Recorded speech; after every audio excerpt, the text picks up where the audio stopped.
A bound, red-haired person reflects on being a mere sword for their family, questioning if they should have any regrets.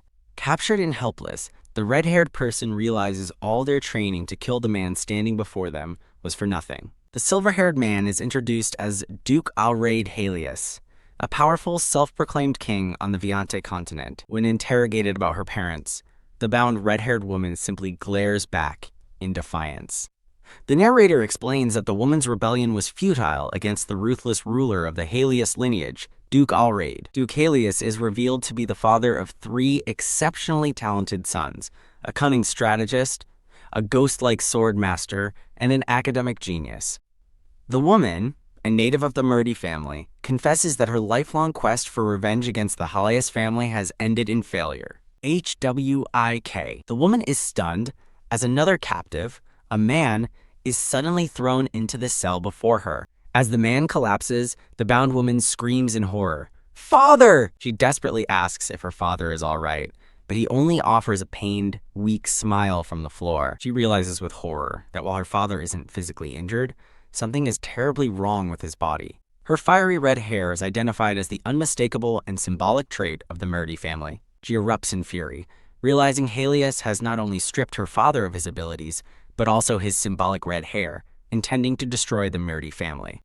Her rage is cut short as she's mocked for spouting nonsense befitting a failed project. Duke Alraid scoffs at her clinging to the Murdy name, while her father laughs maniacally on the floor, broken and surrounded by a strange green aura. Her eyes widen in shock as a familiar golden locket is dangled before her. She remembers the locket contains her childhood portrait, a precious treasure her father had always cherished. A fiery light fills her eyes as a powerful realization begins to dawn. Pat! She erupts in a burst of flame, surging forward with newfound power. Overwhelmed, she sees a vision of a beautiful, sunlit castle and wonders where it is. A memory of herself as a baby with a red-haired woman surfaces, but now she questions if that woman was truly her mother. Her head throbs with painful, fiery memories of a burning castle and a plea for her father to save her. A memory she now realizes is false. The scene shifts to a tranquil landscape, labeling the memory as belonging to young Murdy. In a dark, crimson forest, a group discusses a plan, noting that someone named Behel cannot accomplish it alone. Pat.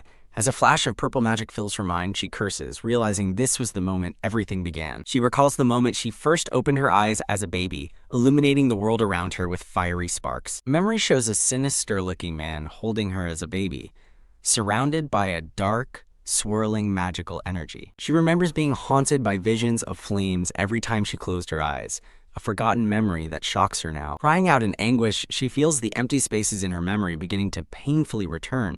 Now remembering her name is Liana, she questions how the Murdy family, once the highest nobles, was driven out to a rural castle. The truth becomes clear. It was all due to Duke Alraid's cunning scheme, which led to their prosperous castle being burnt to the ground.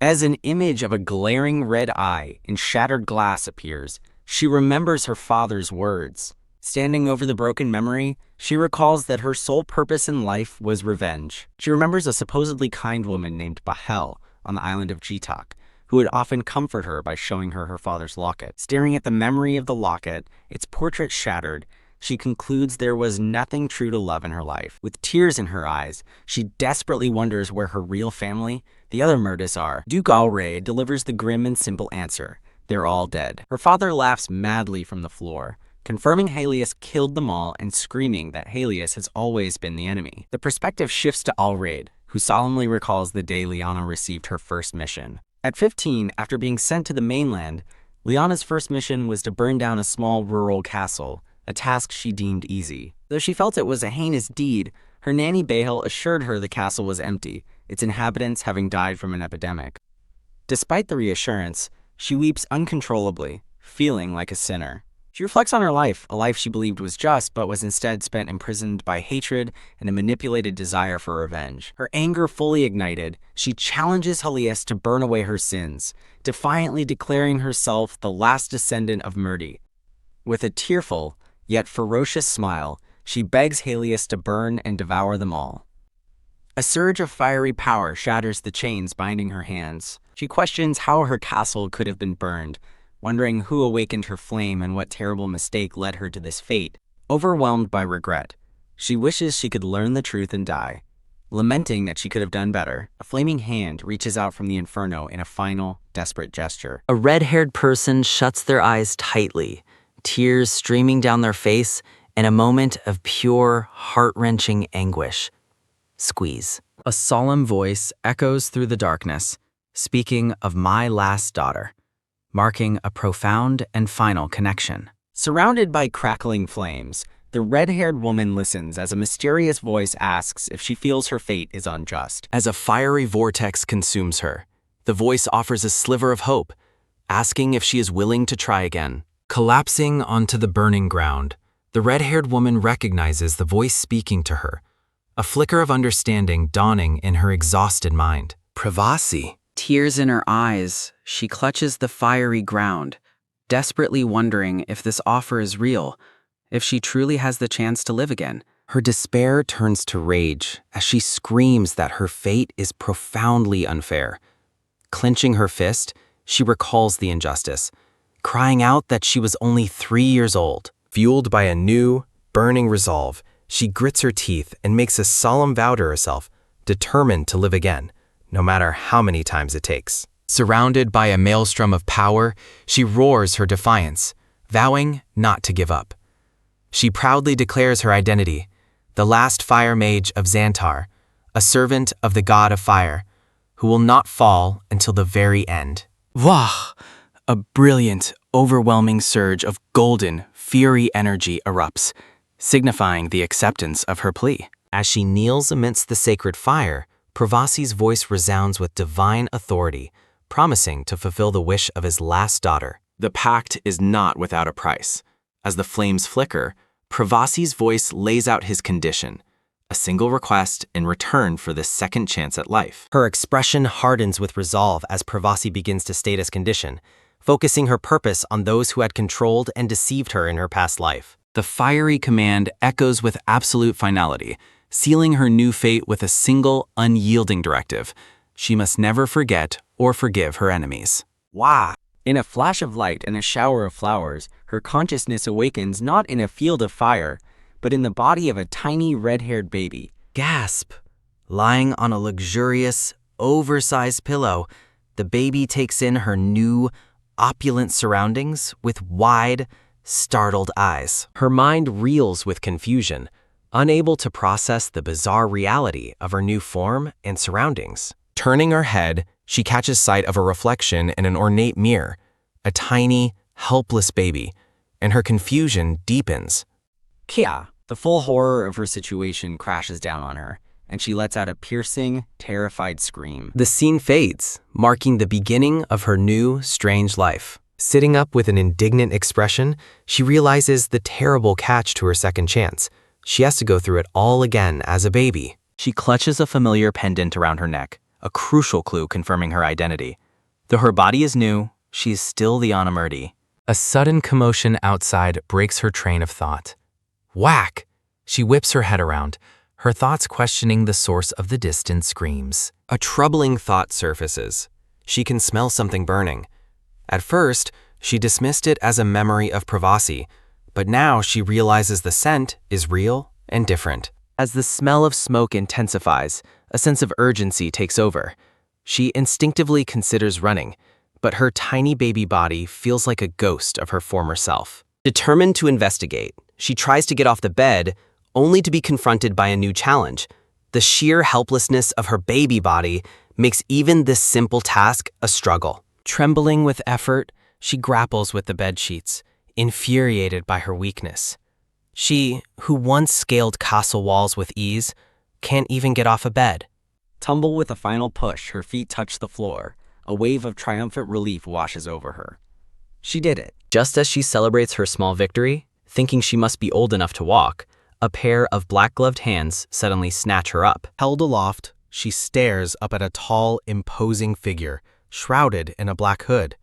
His gaze is sharp as he quietly observes a key detail, her red hair. His inspection continues as he notes her red eyes, staring back at him Liana's face contorts in pure terror as a horrifying realization begins to dawn. The man pulls back his hood, revealing a handsome face with black hair and matching red eyes. He speaks her name, Liana Lemerdia, and in a flash of horrified recognition, she identifies him. Oedipa title. Her mind races, connecting the dots. He was her martial arts teacher in her previous life, which means he was the one who kidnapped her on that fateful day. The memory is vivid, her past self, battle-worn but resolute, standing before the very man who trained her and ultimately betrayed her. Panic sets in as she wails, the terrible consequences of being caught by Oedipa flooding her thoughts. If he takes her to Bahel, her tragic past is doomed to repeat itself. Ah, get away from me, she screams, thrashing wildly in his arms. Her tiny fists beat against him uselessly as she fights with all her might. In a desperate act of defiance, she sinks her teeth into his shoulder. Chomp! The man flinches, his expression souring as he mutters, "This damn brat." Annoyed, Oedipa roughly places her back on the bed. Thump! She lets out a terrified eek as he looms over her. He stands over her, his shadow casting a menacing presence. Liana presses her face into the mattress, trembling under his intimidating gaze. Instead of harming her, Oedipa efficiently swaddles her in a blanket. He grunts, leaving Liana blinking in utter confusion at the unexpected action. With Liana secured in his arms, Oedipa gallops away on horseback, leaving a burning city behind them under the dark night sky. Blur. The relentless galloping makes her nauseous. Rocked back and forth, the tiny baby can only groan in misery. Her throat is raw and her body is shaking from exhaustion. She screamed for so long, yet no one has come to her rescue, and a wave of despair washes over her. Realizing screaming is useless, she decides to conserve her strength and wait for a chance. She glares with determination, internally cursing her captor. Oedipa, you wicked bastard. Her frustration boils over and she blurts out her insult. Arr! Oedipa, you rotten jerk! The words, though garbled by her baby mouth, are clear enough to make Oedipa flinch in shock. What did you say? Oedipa reins in his horse, his mind racing. Did he hear his name? He couldn't have misheard it twice. A deep suspicion forms. How could this baby possibly know a name that should be a secret? He turns to the swaddled baby, his gaze sharp and questioning. "Little Murdy," he asks, his voice low and serious. "Where did you hear that name?" Her heart sinks. She realizes her massive blunder. There's no way she should know his name in this timeline. The stress, combined with being tightly bound, makes her feel even more nauseous. Oedipus stares down at the suddenly silent and pale baby, his confusion turning to sharp suspicion. "What the hell?" he mutters, demanding to know why she stopped screaming and now looks so frightened.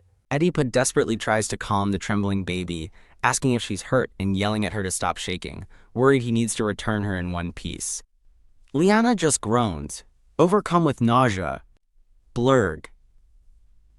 The relentless motion proves too much, and the baby gets sick all over the blanket. Setting her on the ground, a frustrated Oedipa crouches before the terrified and miserable Liana, who trembles at his feet. Holding a water skin, Liana recalls how she greedily drank water in her past life and suffered for it. This time, she resolves to be careful and just wet her throat. Oedipa watches in surprise, muttering to himself how strange it is that she's drinking so carefully, almost as if she's living a second life. With a smug internal smirk, Liana thinks to herself that he's surprisingly perceptive for a kidnapper. Filled with new resolve, Liana thinks that since this is her second life, there's nothing to fear. She then confronts her captor, asking in a baby's lisp if he hurt her mother. Oedipa flinches, visibly creeped out by her question.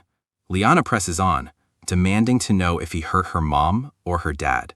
Annoyed, Oedipa mockingly questions why the great Murdy family, descendants of Pravasi, would burn to death in their own fire.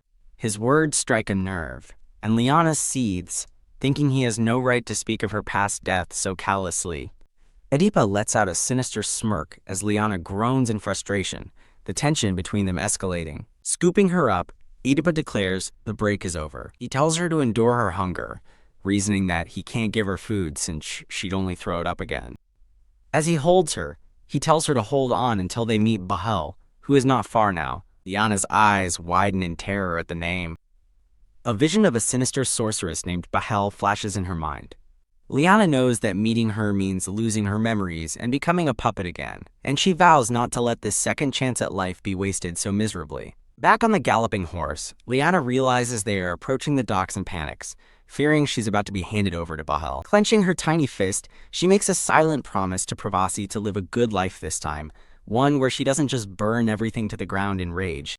As they ride through the dark forest, she desperately prays that someone, anyone, will pass by and see them. Her eyes snap open with a flicker of hope as a presence is felt nearby. Spotting someone in the distance, she unleashes a desperate, high-pitched scream for help, yelling that a man has kidnapped Amurti. Liana continues to shriek for help, causing a shocked and furious Oedipa to demand she shut up. Oedipa clamps a hand over her mouth, but it's too late.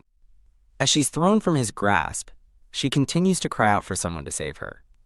Her cries are answered as Oedipa is suddenly confronted by a noble-looking young man with light blue hair who blocks their path. Now held by the stranger, whose hands covers her mouth, she hears him observe her red hair and red eyes, correctly identifying her as a Murti child. Standing before his knights, the young man introduces himself with authority.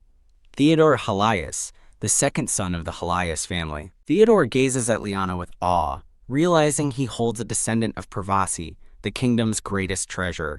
Liana is utterly stunned, her mind reeling at the revelation. A Halas? She can hardly believe her luck. She quickly assesses the situation, realizing Oedipa is at a disadvantage against a swordmaster while burdened with a child. Her relief turns to panic as she realizes a new danger. She doesn't care who wins the fight, because if she's captured by the Halas family, she's as good as dead. Seeing her chance, Liana watches with determination, knowing Oedipa will have to let her go to fight. She vows not to miss this opportunity to escape. As Theodore prepares to draw his sword on Oedipa, Liana watches intently, a question forming in her mind. Wham! Oedipa blocks the sword strike with his arm, taking the blow directly. Liana is stunned that he didn't dodge, a shocking thought crossing her mind. Could he be protecting her? She dismisses the thought, convincing herself he just needs her alive for his own purposes. Seeing her opening, she makes a break for it, thinking, I am out of here. Her escape is cut short as a pair of gauntleted hands firmly grab her. A brown-haired knight has caught her and holds her gently, asking if she is all right. Exhausted and struggling, Liana weakly protests, thinking she can't run anymore. As she's held securely, she thinks, no. Her hope of escape fading, the knight again asks if she's all right, but Liana panics, knowing she cannot be caught by Theodore.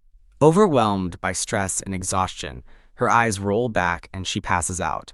Liana awakens to the dizzying sight of a moving night sky, feeling nauseous as she realizes she's being carried. She discovers she's on a ship, held by the brown-haired knight, as they sail across the open sea. In disbelief, she looks out at the water, wondering if this means that even as a child, Theodore lost the fight against Oedipa.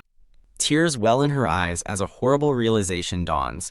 If Oedipa won, does this mean she's being taken back to the dreaded Lozan Island? Why? The devastating thought makes her burst into tears, startling the knight holding her, who calls out to her in concern. The knight holding her tries to soothe the crying baby, telling her he'll put her down as another knight looks on. Theodore Halas approaches, alerted by the noise, and asks if the Murti child is awake. Liana freezes, startled by his voice. Theodore kneels before her, gently offering her water and assuming she misses her mother. Liana realizes with relief that if he's here, she isn't going to Lozan after all. Clutching her water skin, she wonders why they're at sea when her home was so close. But she decides now isn't the time for questions, grateful just to be alive. Turning to her rescuer, she asks in a child's lisp where they are going.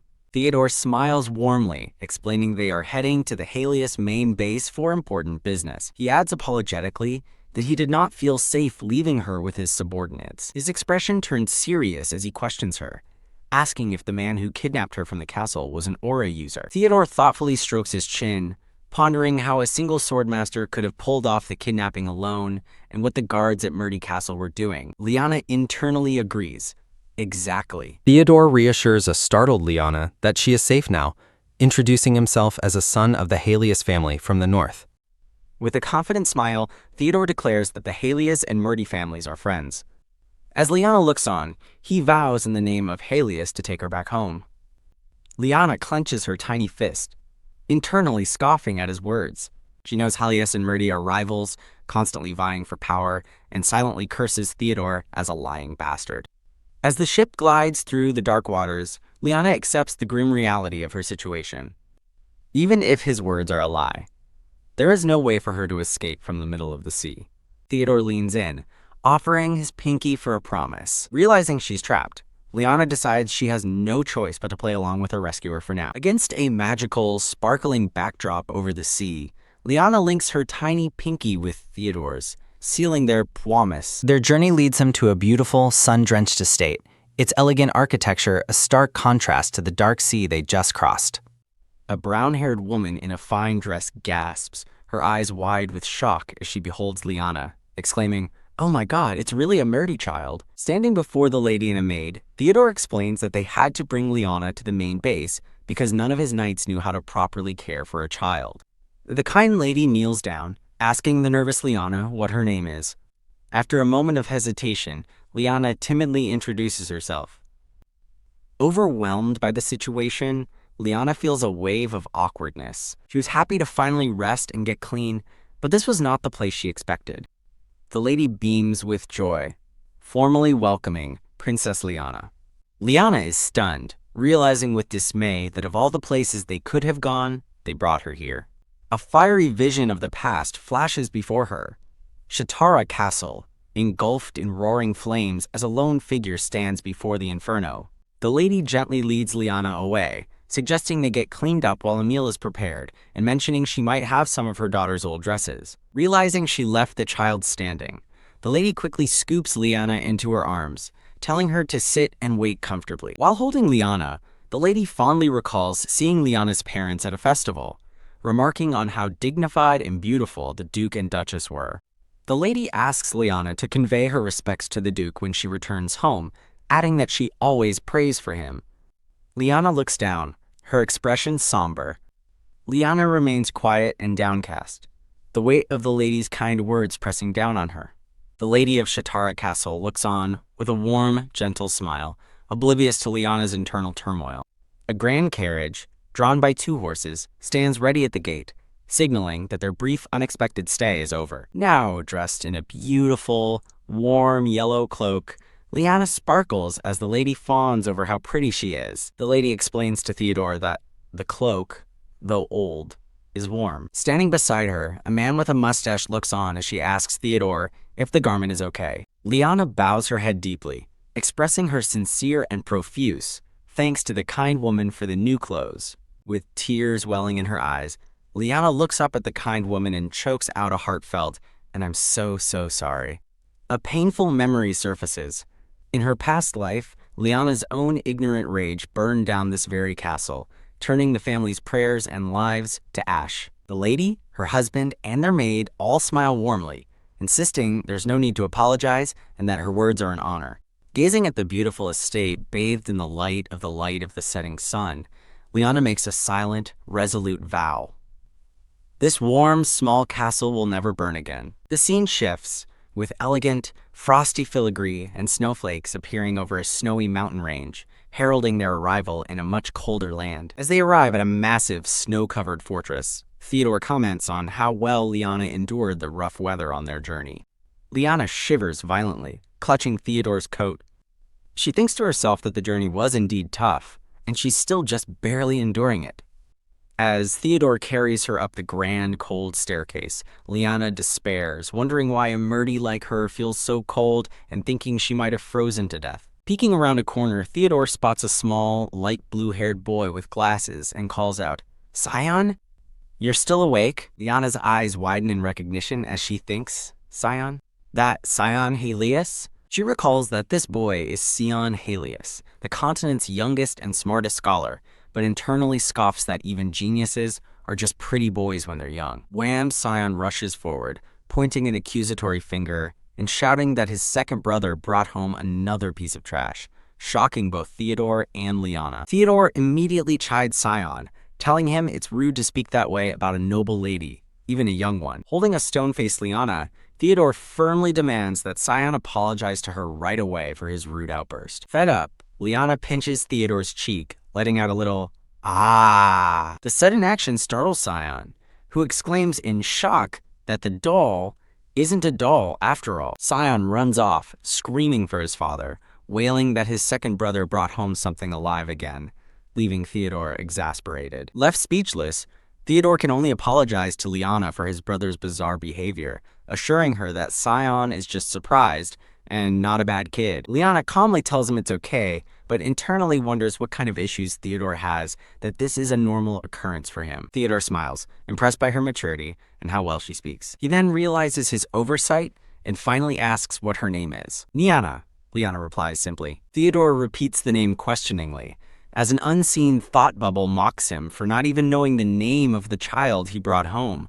Liana's patience snaps.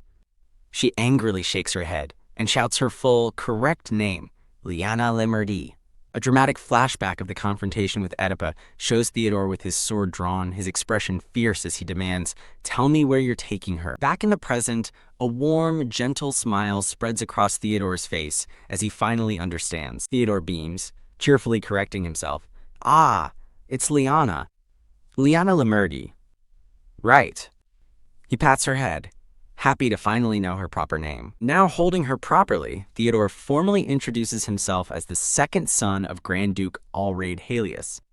Liana, however, already knew. Standing in a grand, opulent hall, Liana accepts her new reality. Being saved by Theodore, while not ideal, is far better than meeting Behel again and losing herself.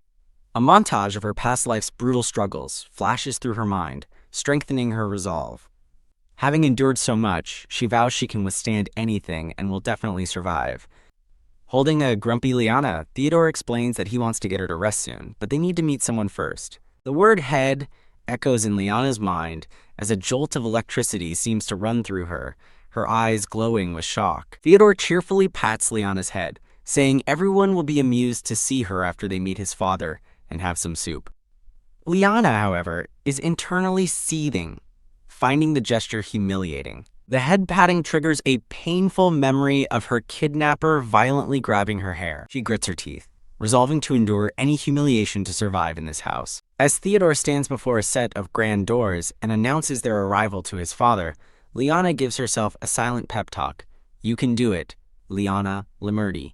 A close-up on Liana's face reveals her contempt as she thinks to herself, what a joke. A stern, light blue-haired man with glasses, identified as Halas, Duke of Halas, looks down skeptically, questioning why his son is protecting a child merely claiming to be a Merdi.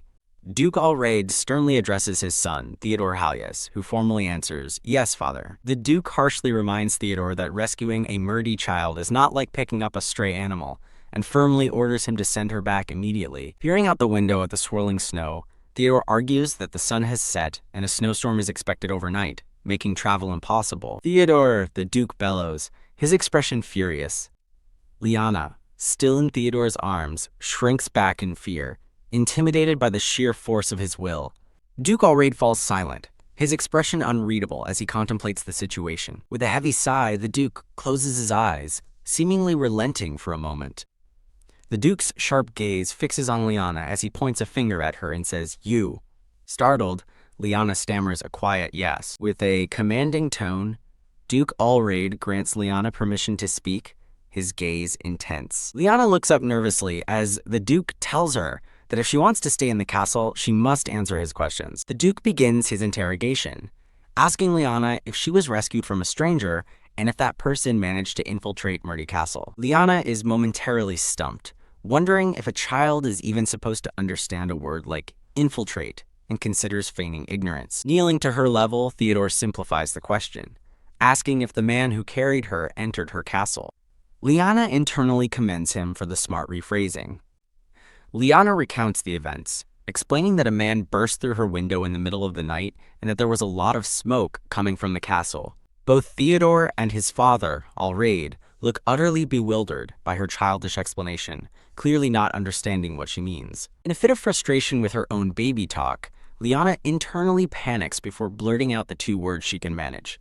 Castle, fire. Theodore reacts in shock, questioning if there was a fire at Merdi Castle, while his father flatly declares that it's impossible. The Duke scoffs at the idea, stating he'd sooner believe palm trees grew in Helios than that a fire could break out in the home of the fire god's descendants. Liana looks on with grim resolve, thinking to herself that their disbelieving reaction was exactly what she expected. Standing before the fireplace, Liana reasons that from Alreid's perspective, a mere child couldn't possibly understand the nature of the sacred murdy flames.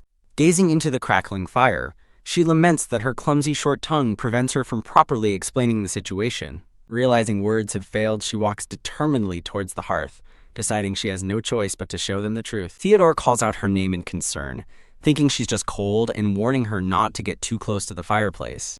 To Theodore's horror, Liana plunges her hand directly into the roaring fire as he screams her name and lunges forward to stop her. Theodore yanks her back, trying to scold her for touching the fire, but stops short when he notices something extraordinary. Held safely in Theodore's arms, Liana presents her unharmed hand, now cloaked in a small, controlled flame, stating that despite the murdy's power, there was still a fire. As a stoic Duke Alreid looks on, Liana adds that it's true, and she needs to know why her parents are both gone. A tense silence falls over the room, as Theodore and the Duke stare at the child and the impossible flame she commands. Liana notes with some satisfaction that, at the very least, they are finally listening to her. Overwhelmed and struggling to form the words, Liana tries to explain that there was a fire and that her mother was in another room. Liana internally despairs as she realizes her baby talk is incomprehensible, lamenting that not even she can understand what she is trying to say. A flashback clarifies her jumbled words for the two men.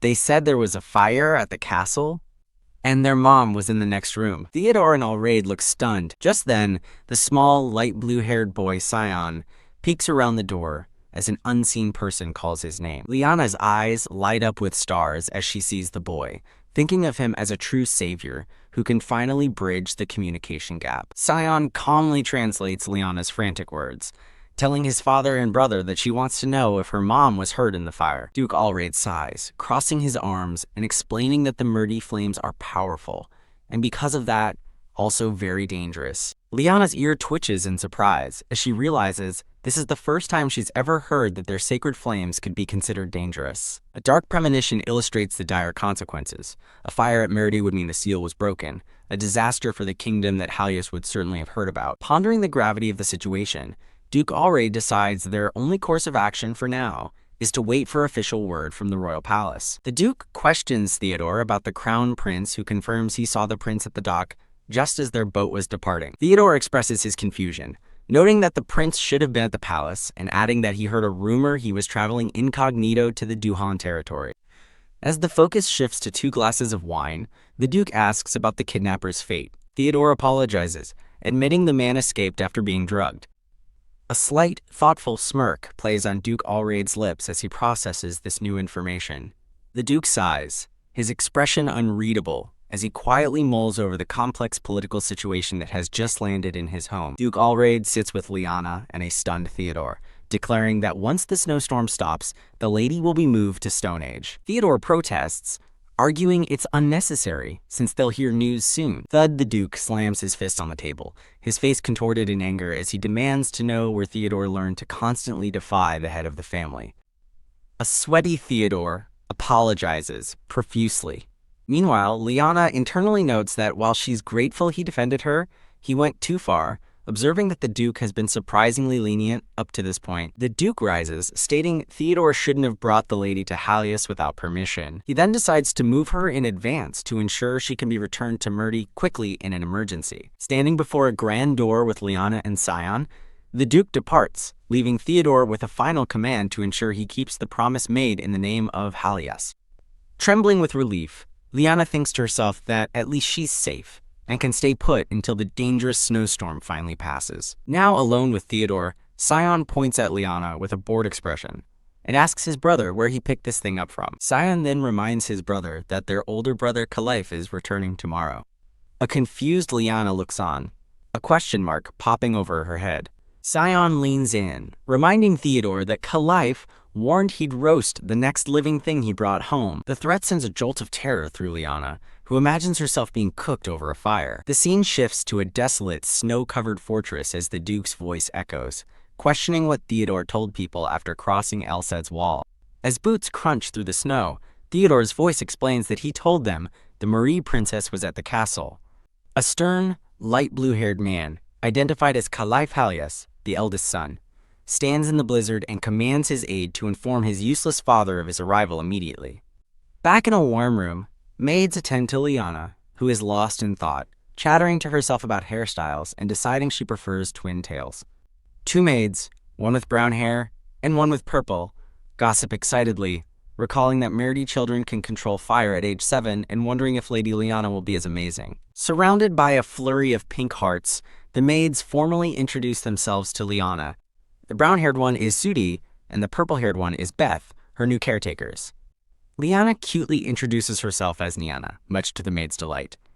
Internally, however, she reflects on the fact that there were only 3 men on this entire island before their arrival. The two maids, Sudi and Beth, immediately begin bickering over who gets the honor of doing Liana's hair after her bath, startling the small child. Sudi, Beth. An unseen voice shouts, startling the bickering maids into silence as they stand before determined Liana. To halt their argument, a frustrated Liana looks up at them and firmly announces that she needs to go to the bathroom. Her abrupt declaration leaves Sudi and Beth utterly baffled, standing confused amidst a background of floating bunny rabbits. An intimidating aura radiates from Liana's back, a visual representation of her mounting frustration and internal turmoil. The scene transitions to a magnificent, empty dining hall, elegantly set for a meal under a grand chandelier awaiting its guest. Now dressed in an adorable new outfit with her hair in twin tails, Liana sits at the table and lets out a sigh of relief. There, all done, as a beautifully dressed Liana sits with a stoic expression, her twin-tail hairstyle complete. The scene is framed by a flourish of elegant pink roses and golden filigree, marking a soft, decorative transition. Sudi praises Lady Liana for being so well behaved during her bath and offers her a post-bath glass of milk. Liana's eyes light up as the maids encourage her to eat as much as she likes. She gives a little nod and thanks them. Liana's mood suddenly darkens as she grits her teeth, thinking to herself that she's not sure if she can actually eat right now. Overwhelmed by a sudden, urgent need, Liana squirms and stammers an apology to the confused maids, trying to shush them. Liana internally despairs over her wounded pride, realizing it was necessary to urinate to avoid being sent away, but still feeling the humiliation. Had she marked her territory like this in that place, she would have faced a snowstorm. Back at the dinner table, Liana ponders the situation with a pensive, a small question mark floating beside her. Sion approaches the table, holding a small dragon toy, and warns Liana that while she may have passed for now, someone like her couldn't last a single day at Halas Castle. His tone suddenly shifts to cheerful as he adds that after seeing her fiery finger trick, he might just let her stay for a day. Sion then offers to lend Liana a nanny if she's afraid to sleep alone. Liana internally scoffs, thinking that besides his intimidating father and brother, nothing in this castle is scary. Liana shows her unharmed hand to a curious Sion, who marvels that there are no burns. Liana thinks to herself that just because they're related doesn't mean they'll resemble each other. Sion excitedly turns to Theodore, pointing out Liana's unburned hand and shouting about the flame burns that should be there. Theodore watches them and agrees that her ability is amazing. Theodore gently reminds Sion to mind his manners, stating that the princess is not a spectacle. A pouting Sion quietly agrees. A cold voice cuts through the air, condescendingly asking Theodore if he's even in a position to be scolding his brother. Theodore spins around in shock to see his older brother, Caliph, has returned. "Brother, are you back already?" he asks, stunned. Caliph calmly confirms his return, explaining that he received an urgent message from the royal family. Caliph announces that 3 days ago there was a fire at Merity Castle. A shocked Theodore questions if this is true, and why the royal family sent an urgent message, while Liana glares with fury. As Liana listens with a grimace, Theodore explains that their father is currently receiving the full report. She internally curses her luck, having to meet the formidable Caliph right after dealing with the Duke. A jolt of realization hits Liana. In this dire situation, with her home in chaos, she, the sole princess of Merity, is now stranded in Halas. Caliph turns his piercing gaze on his younger brother, demanding to know how Theodore views the current situation. A flustered Theodore defends his actions, arguing that anyone would have helped a small child found crying for help in the dirt. Liana's head droops, her aura turning dark with annoyance. Caliph scolds Theodore with icy disdain, stating that if he was going to intervene, he should have handled the situation properly from the start. Caliph looms over a terrified Theodore, venomously questioning how the quote-quote sword master of the continent could have failed to capture a single kidnapper, and asking how he'll testify at the palace. Wearing humiliating puppy ears, Theodore explains that the kidnapper used aura and was a master-level expert, recalling the hooded figure who attacked him. A cartoonish flashback shows a massive wolf symbolizing the master-level expert easily overpowering Theodore's puppy form, as a disgusted Caliph looks on. The narrator states that, unfortunately, no one saw the fight. Cutting through the tension, Liana speaks up from her seat, her small voice ringing with authority as she declares, "It's me. I saw it."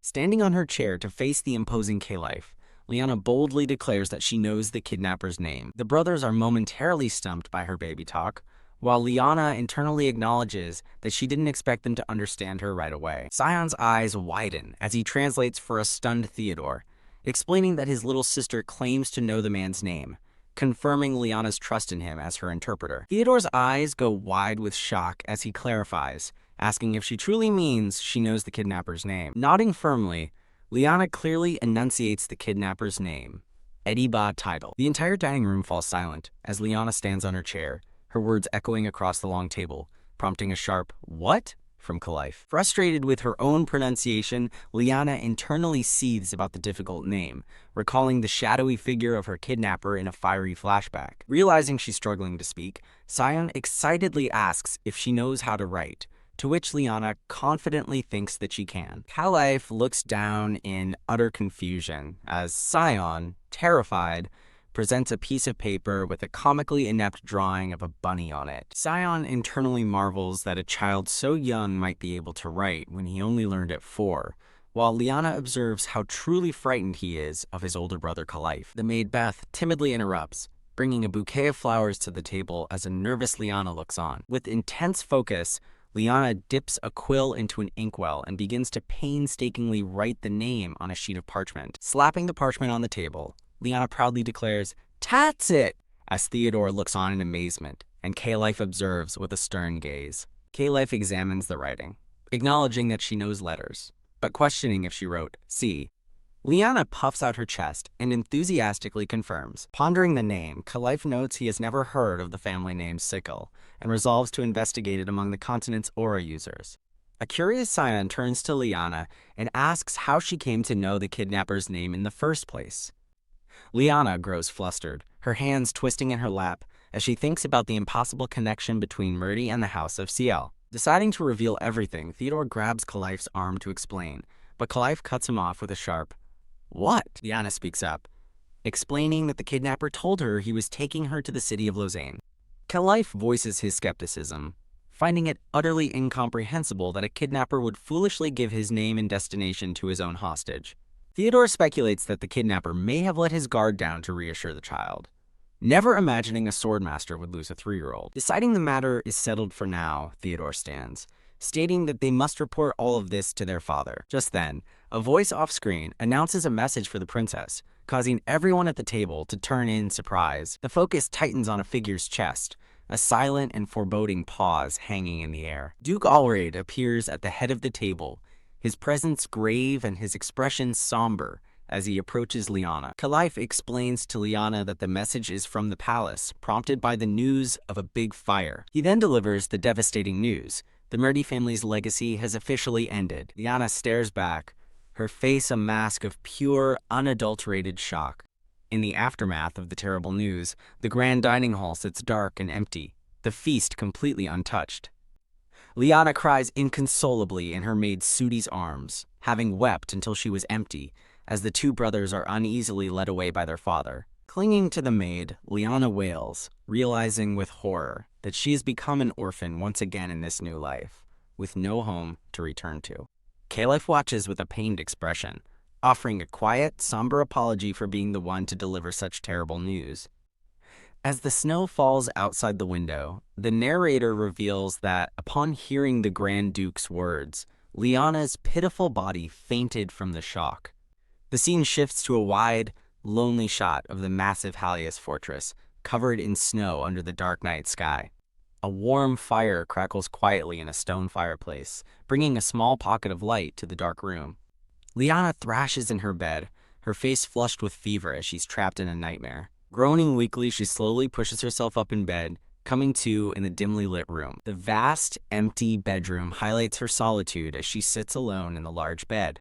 Rubbing her tired eyes, Liana weakly murmurs a name, her voice small and filled with sorrow. Staring into the morning light, she feels a profound emptiness, reflecting that despite her world falling apart, the sun still rises as usual. As she crawls across the bed, she recalls having a vague premonition of the disaster to come. A fiery flashback reveals her standing with a man before a burning castle, her narration explaining she knew from the start that what was lost could never be regained.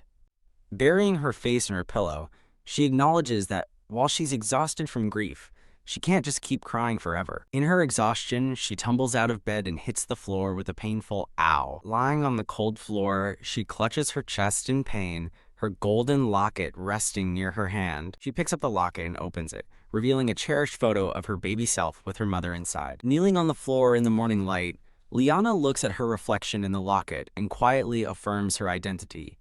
I am Murdy. Clutching the locket tightly, her expression hardens with resolve, as she declares that she is alive and now the only remaining Murdy. Filled with new purpose, she peeks around a doorway, determined to find Duke Halas and learn everything she missed while unconscious. She walks resolutely down the grand, empty hall, deciding her best course of action is to request protection at the royal palace, until she's old enough to stand on her own. As she walks, she finds confidence in her identity, knowing that her iconic red hair, the unmistakable sign of a Murdy, is all the proof she needs. As she continues her search for the Duke, Liana peeks down a grand hallway, noting with suspicion how quiet the castle has become. Eavesdropping outside a massive door, she hardens her resolve, thinking that she is frankly suspicious of the royal family and their motives. From inside the room, Khalif's voice cautions Theodore to be careful with his words, even if he thinks no one is listening, as Liana looks on with concern. Overhearing the conversation,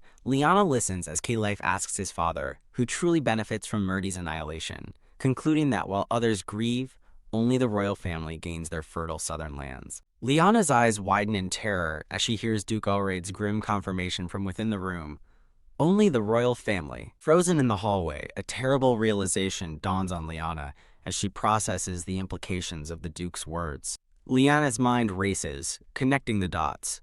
If the royal family used their spirit stone to cause the fire, they could have easily sent the kidnapper, Edie, into her room while her guardian Duhan was distracted, ensuring her disappearance.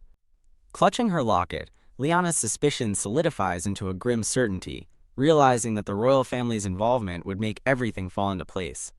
Inside, Theodore argues with Khalif, reminding him the kidnapper knew he was from Halas. He then wonders aloud if the kidnapper also knew Liana was there, and if that's why the decree was sent so quickly. Khalif's expression darkens as he considers his brother's words, coldly speculating that perhaps the royal family is testing them. Liana listens in horror as Khalif coldly suggests that if they were to offer up the princess's head, the royal family might reward them with half of Murdy's territory. Clenching her fists in fury and fear, Liana acknowledges the awful truth in Khalif's pragmatic cruelty. Panicked by the turn in conversation, Liana considers running away, just as Theodore's fury erupts from within the room. With a swift motion, Theodore draws his sword and points it at his brother, furiously declaring that Caliphate Halas will not harm the princess, for she is now protected under the Halas name. Slamming his fist on the desk, Theodore vows he won't forgive his brother for speaking such cowardly words.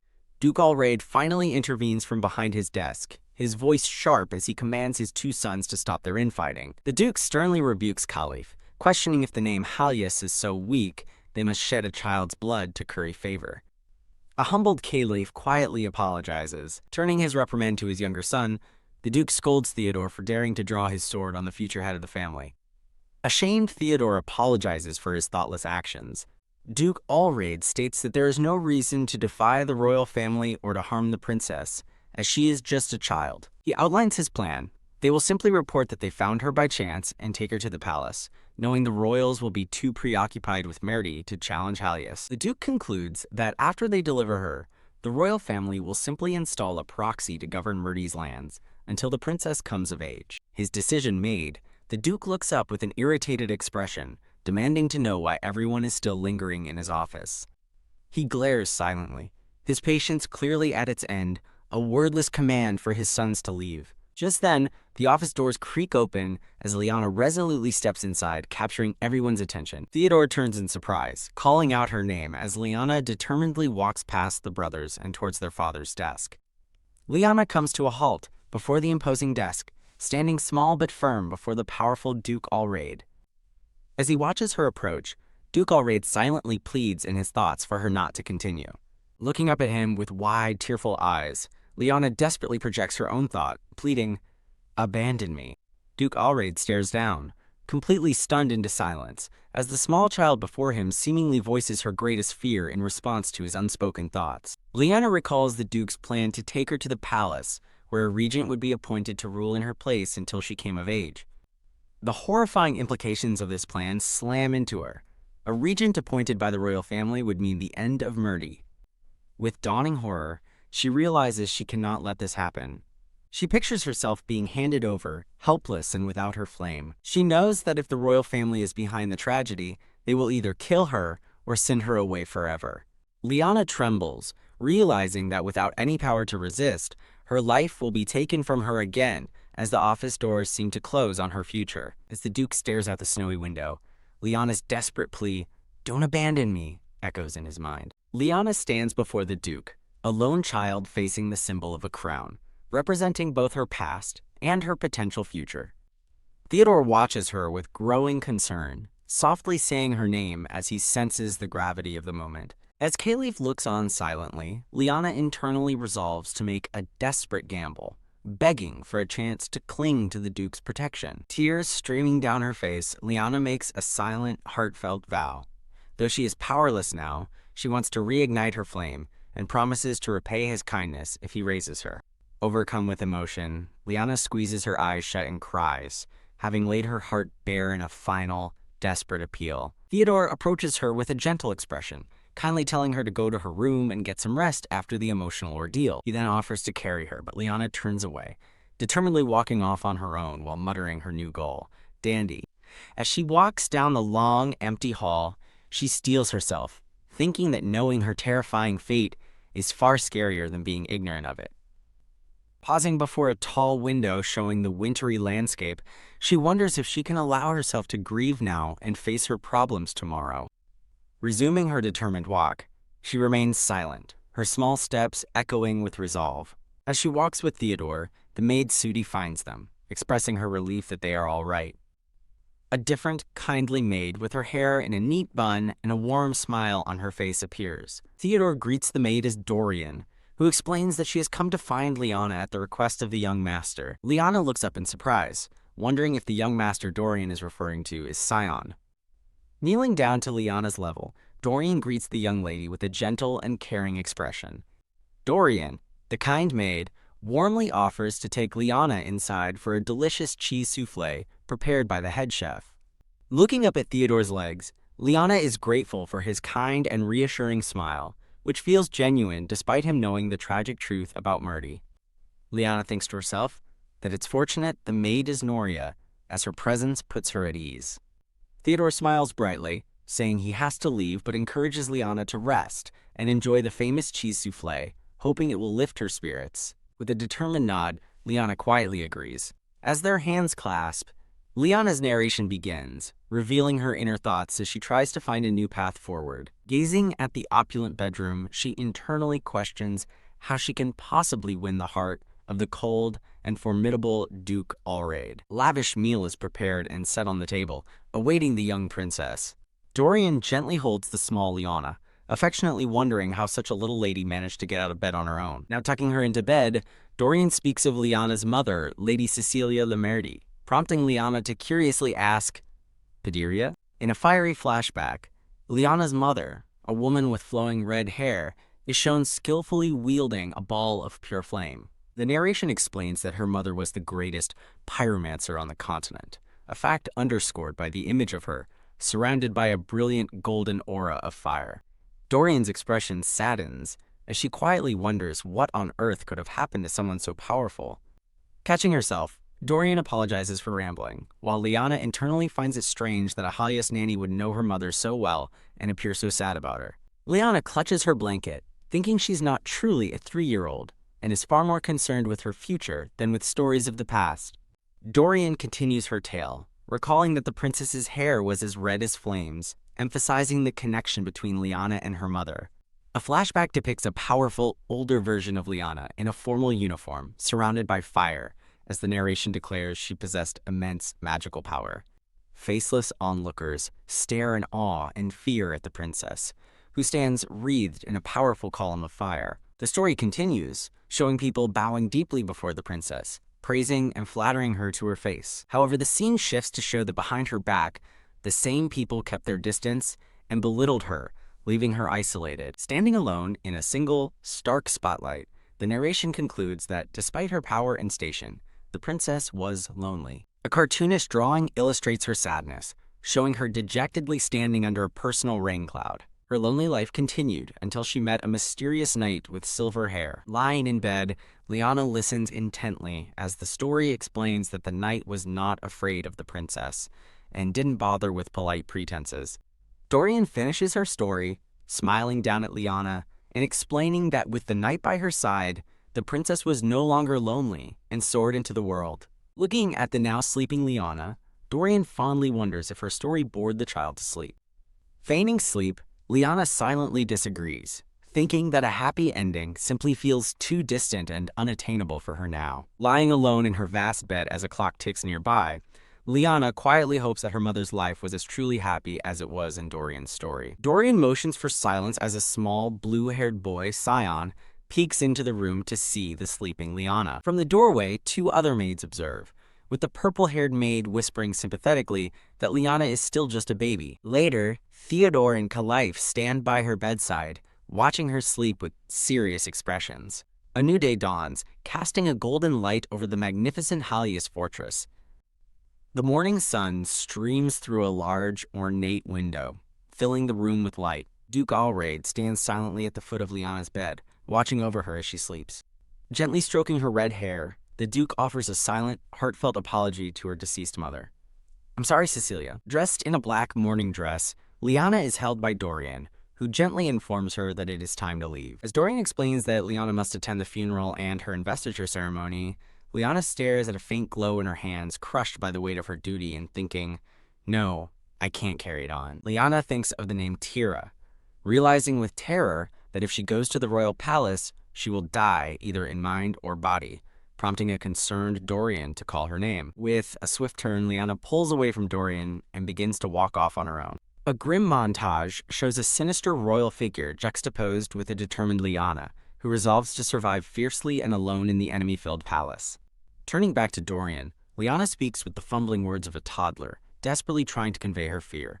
"They will kill me. If they send me there, I will be lost." With wide, pleading eyes, Liana continues her desperate, childlike plea, begging, "Don't let them do it." Struck by the profound fear in Liana's words, Dorian collapses to her knees in utter shock. A close-up reveals Dorian's tear-filled eyes, her expression a mixture of disbelief and heartbreak. As Dorian turns away, Liana's inner voice coldly wonders if the maid would have struck her if she weren't a child. Liana acknowledges that her words must hurt the kind maid, but concludes that there is no other choice to ensure her survival. Watching Dorian by the window, Liana hardens her heart, resolving to sever all useless emotions that might stand in her way. The doors to a formal room swing open, signaling the beginning of a tense meeting. Liana sits seriously at a large table next to the young, blue-haired Scion, her expression stoic and resolved. Across from them, Theodore and Kalife sit with equally grave expressions, waiting for the difficult discussion to begin. With his hand resting firmly on the table, Duke Allraid presides over the meeting as Liana internally weighs her options. Realizing this may be her last chance to secure her future, Liana considers her next move with cold calculation, debating whether to threaten future ruin upon Halas or to offer them the entirety of Murdi in exchange for their protection and her survival.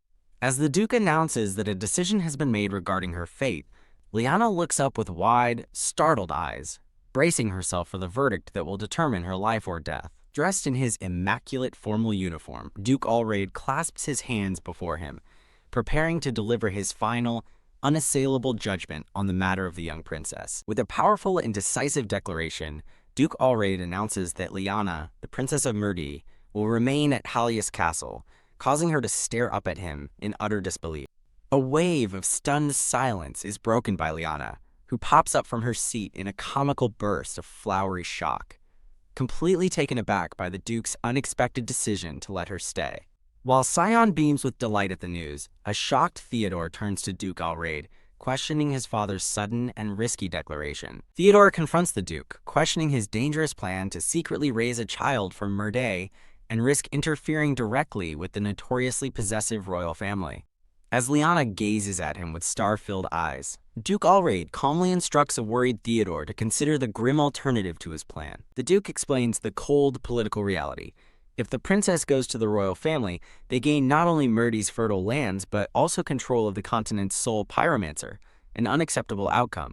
A cartoon diagram illustrates the political dilemma, showing the crown poised to choose between a grumpy Duke Alraid and a demonic rival, highlighting the strategic value of controlling Liana. Stroking his chin, Duke Alraid surmises that if the royal family got their hands on Liana, they would undoubtedly leverage their new asset to gain an even greater advantage. Seizing the moment, Liana stands and makes a bold promise to the Duke, offering to prove her worth by setting a pillar of fire on the northern wall. Pictured in a childlike room, Liana steels her resolve, determined not to waste this crucial opportunity to demonstrate her abilities and secure her place.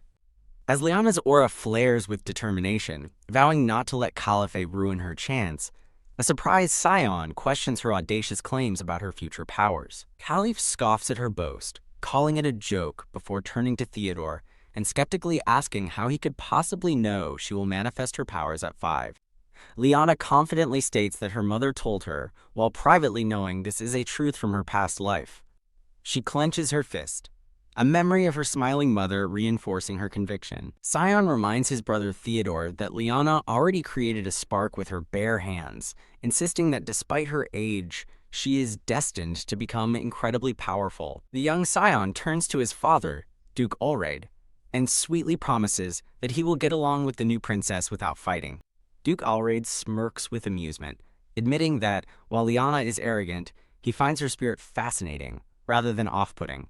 A close-up shows Duke Alraid's expression hardening, his mind now set on a clear and decisive course of action. The Duke turns his attention to Liana, informing the Princess of Merdi that he requires one more promise from her before their deal is struck. Leaning forward with grave intensity, Duke Alraid makes his condition absolute.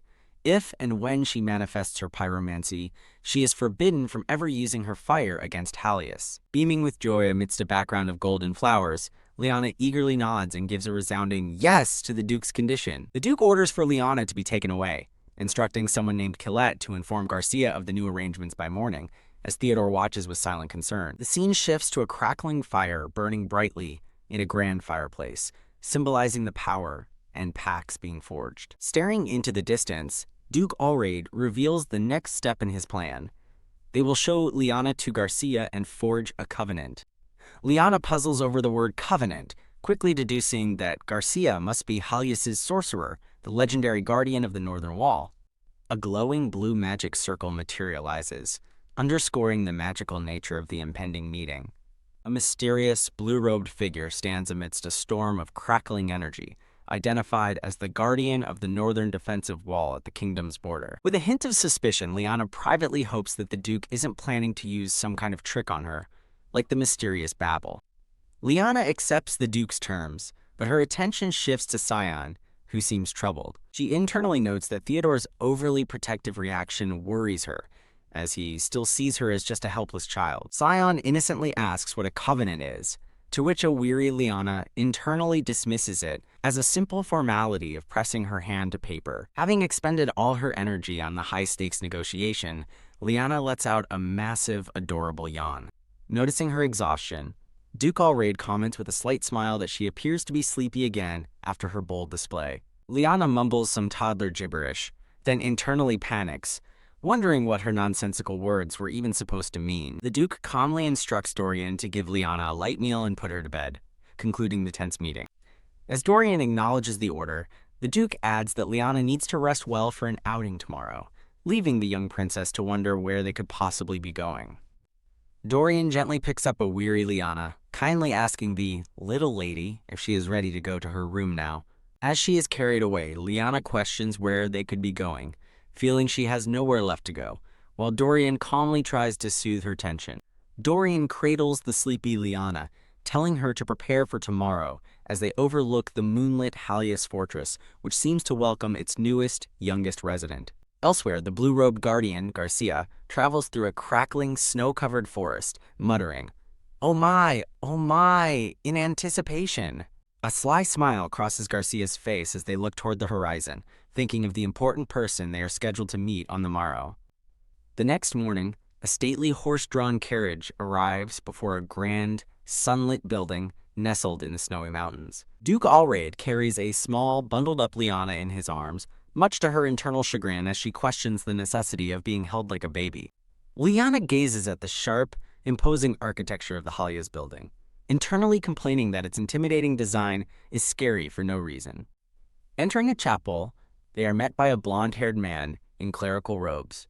Liana wonders if the Duke is confessing his adoption to a Prabash, but the man clarifies that Prabash himself sent him. Duke Alraid strides confidently through a magnificent, sun-drenched archway, carrying Liana deeper into the mysterious building. The Duke's resolute steps echo on the polished, glittering floor as he proceeds with his important task. Liana's eyes sparkle with wonder as she takes in the breathtaking interior of the building, thinking to herself that it's so dazzling. With resolute steps, Duke Alraid carries the small Liana through the magnificent, sunlit hall, his purpose clear and unwavering. The Duke walks Liana toward a grand altar adorned with white lilies, stopping before two portraits and telling her to go see them. Gently, Duke Alraid places Liana on the polished floor before the altar, leaving the small child to face what lies ahead. Gazing up at the portraits of a red-haired woman and a brown-haired man, Liana somberly recognizes them as her mother and father. Liana takes a small, hesitant step forward, moving toward the memorial of the parents she has lost. Standing alone before the portraits, the tiny Liana appears fragile as she prepares to pay her respects. As her small hands tremble on the altar, Liana grieves, realizing she never had the chance to properly mourn her parents. Liana bows her head in a moment of deep, silent respect for her deceased mother and father. With Duke Alraid watching from behind, Liana reflects on the cruel reality that, just as in her past life, her parents' deaths have been erased from history. A painful memory of her parents' kind smiles and warm embrace floods Liana's mind, making her realize the true magnitude of what she has lost. Liana recalls that she and a figure named Alced stayed in the memorial hall for a long time before finally returning to the castle. A carriage clatters through the snowy landscape, making its way back toward the imposing Halas fortress. Inside the carriage, Duke Alraid sits in stoic silence beside Liana as they travel back from the emotional visit. As they travel, a voice from off-panel addresses Liana formally, calling her Rihanna Lemerdi, princess. Duke Alraid informs Liana that from this day forward, she will return to Halas Castle and live under the name of Halas. Leaning toward the small child, the Duke gravely asks if she understands the weight of his declaration and her new reality. The Duke's profile is set with grim determination, his decision made, and his path forward unchangeable. The carriage approaches the snow-covered castle, as Liana notes that the Duke's face remained impassive throughout their journey. As the Duke exits the carriage holding Liana, they are greeted by the blue-robed guardian Garcia, who remarks that it's been a while. Liana internally questions the sudden appearance of Garcia, while Duke Alraid looks on with a hint of annoyance. Internally chiding Garcia for not waiting in the dining hall, Liana confirms her own suspicion that this woman must be the sorcerer. The elderly sorcerer, Garcia, excitedly explains she couldn't wait to meet the special someone, prompting a shocked Liana to wonder if this tiny old lady is truly the legendary guardian of the Northern Wall. Duke Alraid gets straight to the point, asking Garcia for her assessment. Does Liana possess the fabled fire of Murti? Garcia gives a knowing smirk, amusedly asking the Duke if he is trying to test her skills by asking such an obvious question. After observing Liana, Garcia declares that the child wasn't just born with fire, she was born as fire itself, a fact illustrated by a vision of Liana wreathed in flames. Satisfied, the Duke simply says, "Good," as Garcia announces her intent to forge a covenant with Liana by placing a seal of language upon her.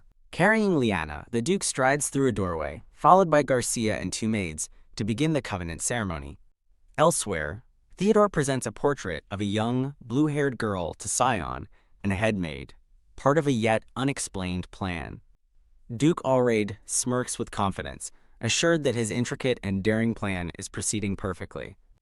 A hand reaches for a quill and paper, ready to formalize the agreement, as a determined voice states, "I am prepared." The Duke gently sets Liana down, positioning the small child for the official ceremony that will seal her fate. As someone approaches, a voice calls out to Rihanna, signaling the beginning of a serious conversation. Theodore kneels before Liana, expressing his concern that she may not comprehend the gravity of the events of the past few days. Pressing further, Theodore asks Liana if she truly understands the meaning of the promise she is about to make, and she gives a firm nod. A flustered Theodore looks on as Liana internally accepts her grim reality. Even if he were to attack her, she cannot use her fire against him. Theodore earnestly tells Liana she deserves protection without binding covenants and vows never to harm her, while she privately reaffirms that her promise will be absolute and lifelong. Though Theodore's words confuse her, Liana feels a deep resonance with the pact as a magical scroll materializes, declaring that she will never use her power against Halas. Liana places her small hand upon the glowing document, her touch finalizing the magical and unbreakable covenant. With the pact sealed, Duke Allraid officially declares Liana his daughter, bestowing upon her the new name of Rihanna Halas. Duke Allraid instructs Theodore and Sion to take the child to her room, and Theodore respectfully agrees as he prepares to lead her away. Liana is led down a grand hallway by Theodore, Sion, and the headmaid, officially beginning her new life in the ducal palace. Confused, Liana notices they are heading away from her previous room and wonders where she is being taken. Liana panics, fearing she's being led back to a training ground, just as two maids greet the group and welcome the young lady. To her surprise, Liana recognizes the maids as Sudi and Beth, who greet her with cheerful smiles and call her Lady Rihanna.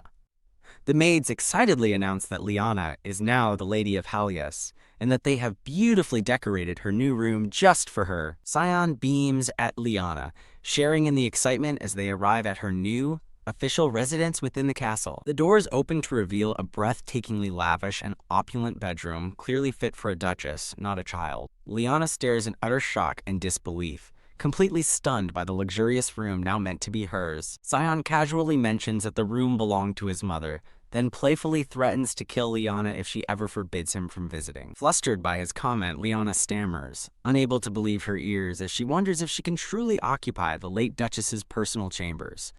As Sion walks away, he remarks coolly that he doesn't remember his mother anyway, leaving Liana to stare after him, taken aback by his blunt statement. Sion turns back with a bright, genuine smile, adding that he thinks it would be nice if the room becomes hers, softening the blow of his previous words. From the doorway, Theodore and the headmaid Dorian silently observe the children, giving them space as they navigate the sensitive topic of the late Duchess's room. Sudi and Beth rush forward with a celebratory cake, cheerfully inviting Liana to come have dessert and see the room they decorated just for her. Overwhelmed by the unexpected kindness and the day's emotional roller coaster, Liana's face flushes as a single tear escapes her eye. The floodgates open as Liana begins to cry, her large, tear-filled eyes conveying the immense pressure and emotion she can no longer hold back. Wah! As Liana sobs, the entire staff, including Theodore and Sion, rushes to her side in a panic, wondering if she can finally let herself grieve properly. Elsewhere, Theodore confronts Duke Allraid, telling him he scared Rihanna to death with his seriousness, but the Duke remains stoic and unmoved. The Duke explains his reasoning, stating that they can't hide the last married descendant forever and must prepare for the day she might reclaim her territory. With a slight knowing smile, the Duke acknowledges that if a grown Rihanna decides to reclaim her land, no one, not even him, would be able to stop her. The Duke continues that her very existence will prove her Murdy heritage, rendering his help useless, prompting a concerned Theodore to ask why he is taking such a risk. Duke Allraid reveals his grand ambition, declaring with a confident smile that until she grows up, Halas will be indebted to the child destined to become the kingdom's light. Back in the present, a sobbing Liana buries her face in Theodore's vest as he comforts her, while a concerned Sion watches from the bed. Theodore gently holds the small, trembling Liana asking softly if she's feeling a bit calmer now as he tries to soothe her distress. Looking up with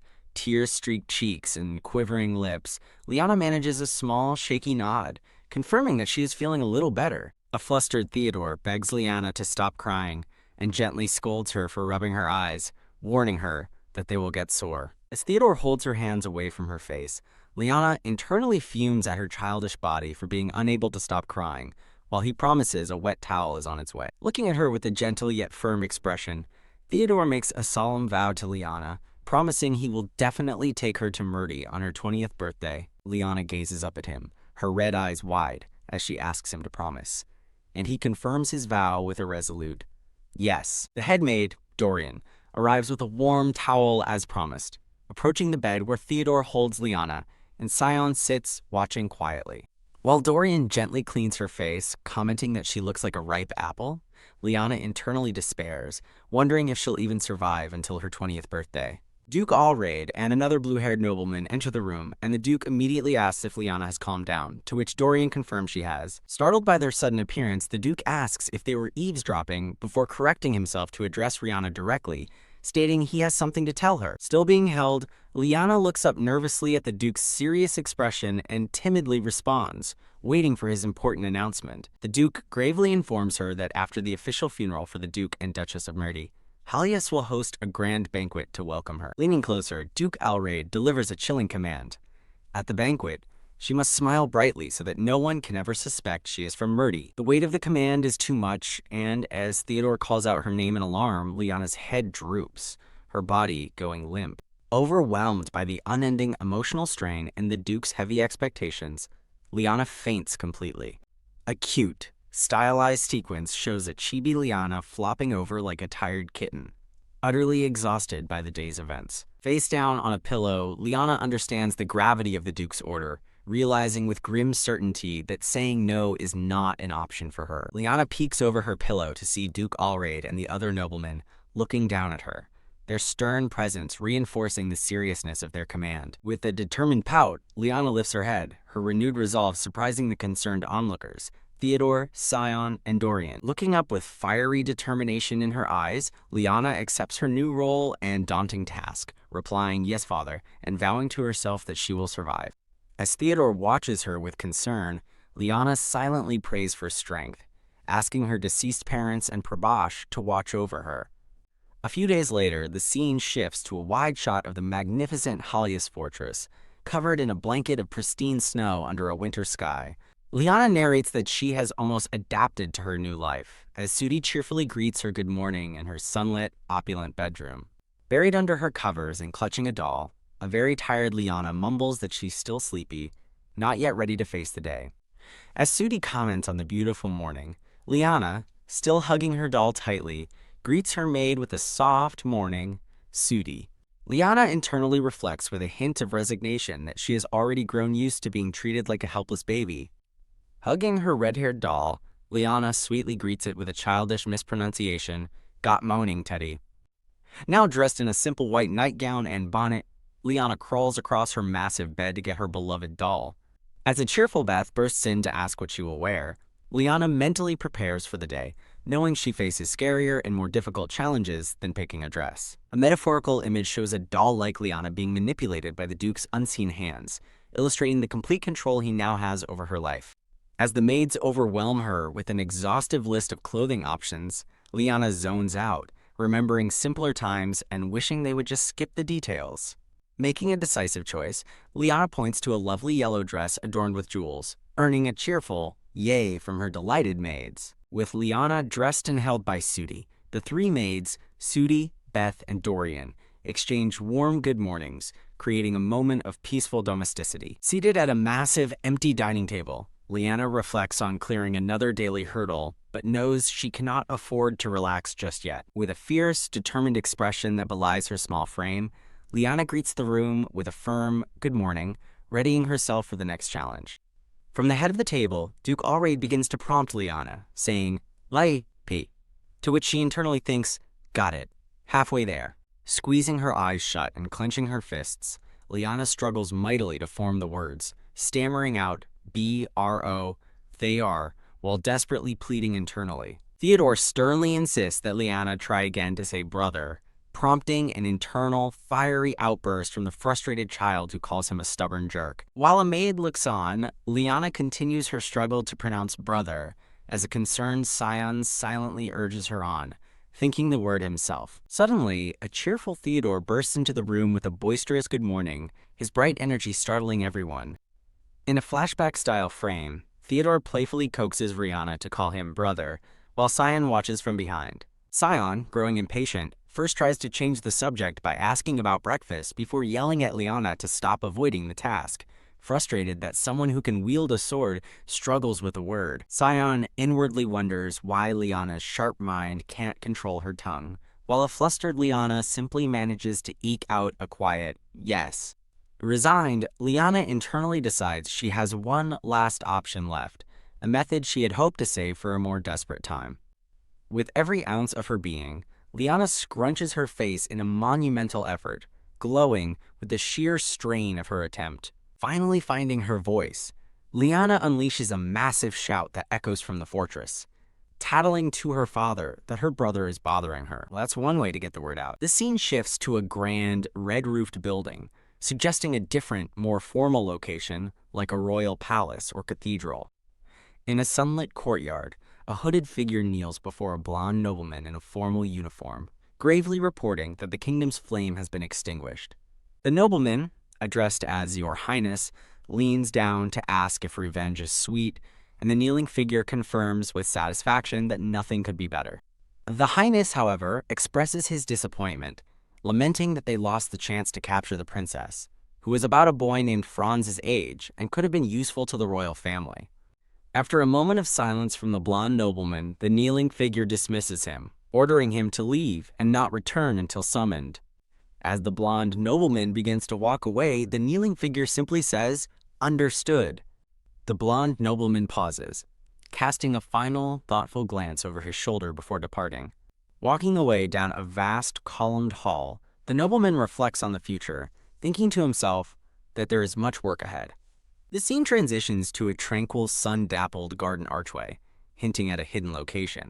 Hiding amongst the lush foliage, a small, blonde-haired child clutches a glowing object, vowing internally that they must never be discovered and must survive at all costs.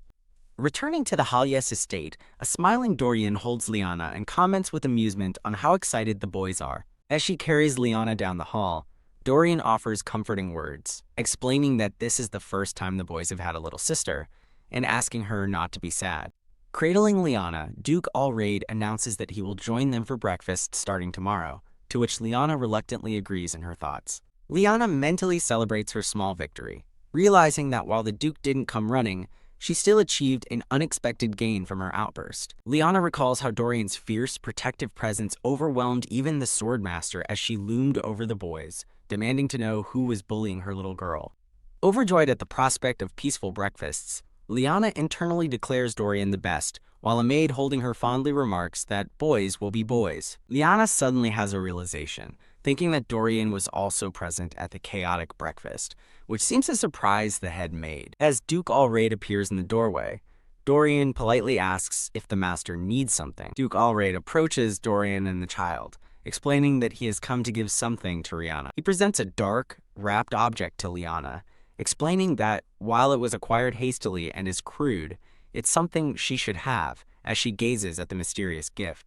Held by Dorian, Liana quietly examines the small, dark portrait she was just given. As she clutches the portrait, Duke Alraid calls out her name, and Rihanna immediately looks up, giving him her full attention. The Duke informs her that he has sent scouts to investigate her parents' deaths in Murdi, but admits that progress is slow as the messengers have not yet returned. With a look of firm resolve, Duke Alraid announces his intention to personally travel to Murdi to continue the investigation. He then apologizes to Rihanna, explaining that due to his departure, her official welcoming party must be postponed, and she gives a small nod of understanding. Turning to the headmaid, Duke Alraid entrusts the children to her care, ordering her to keep them inside the estate during his absence, which Dorian obediently accepts. The Duke stands in silence for a moment, his expression serious and unreadable as he prepares for his journey. Clutching the portrait to her chest, Liana looks up at the Duke and makes a heartfelt, childish plea for him to please uncover the truth about her parents' deaths.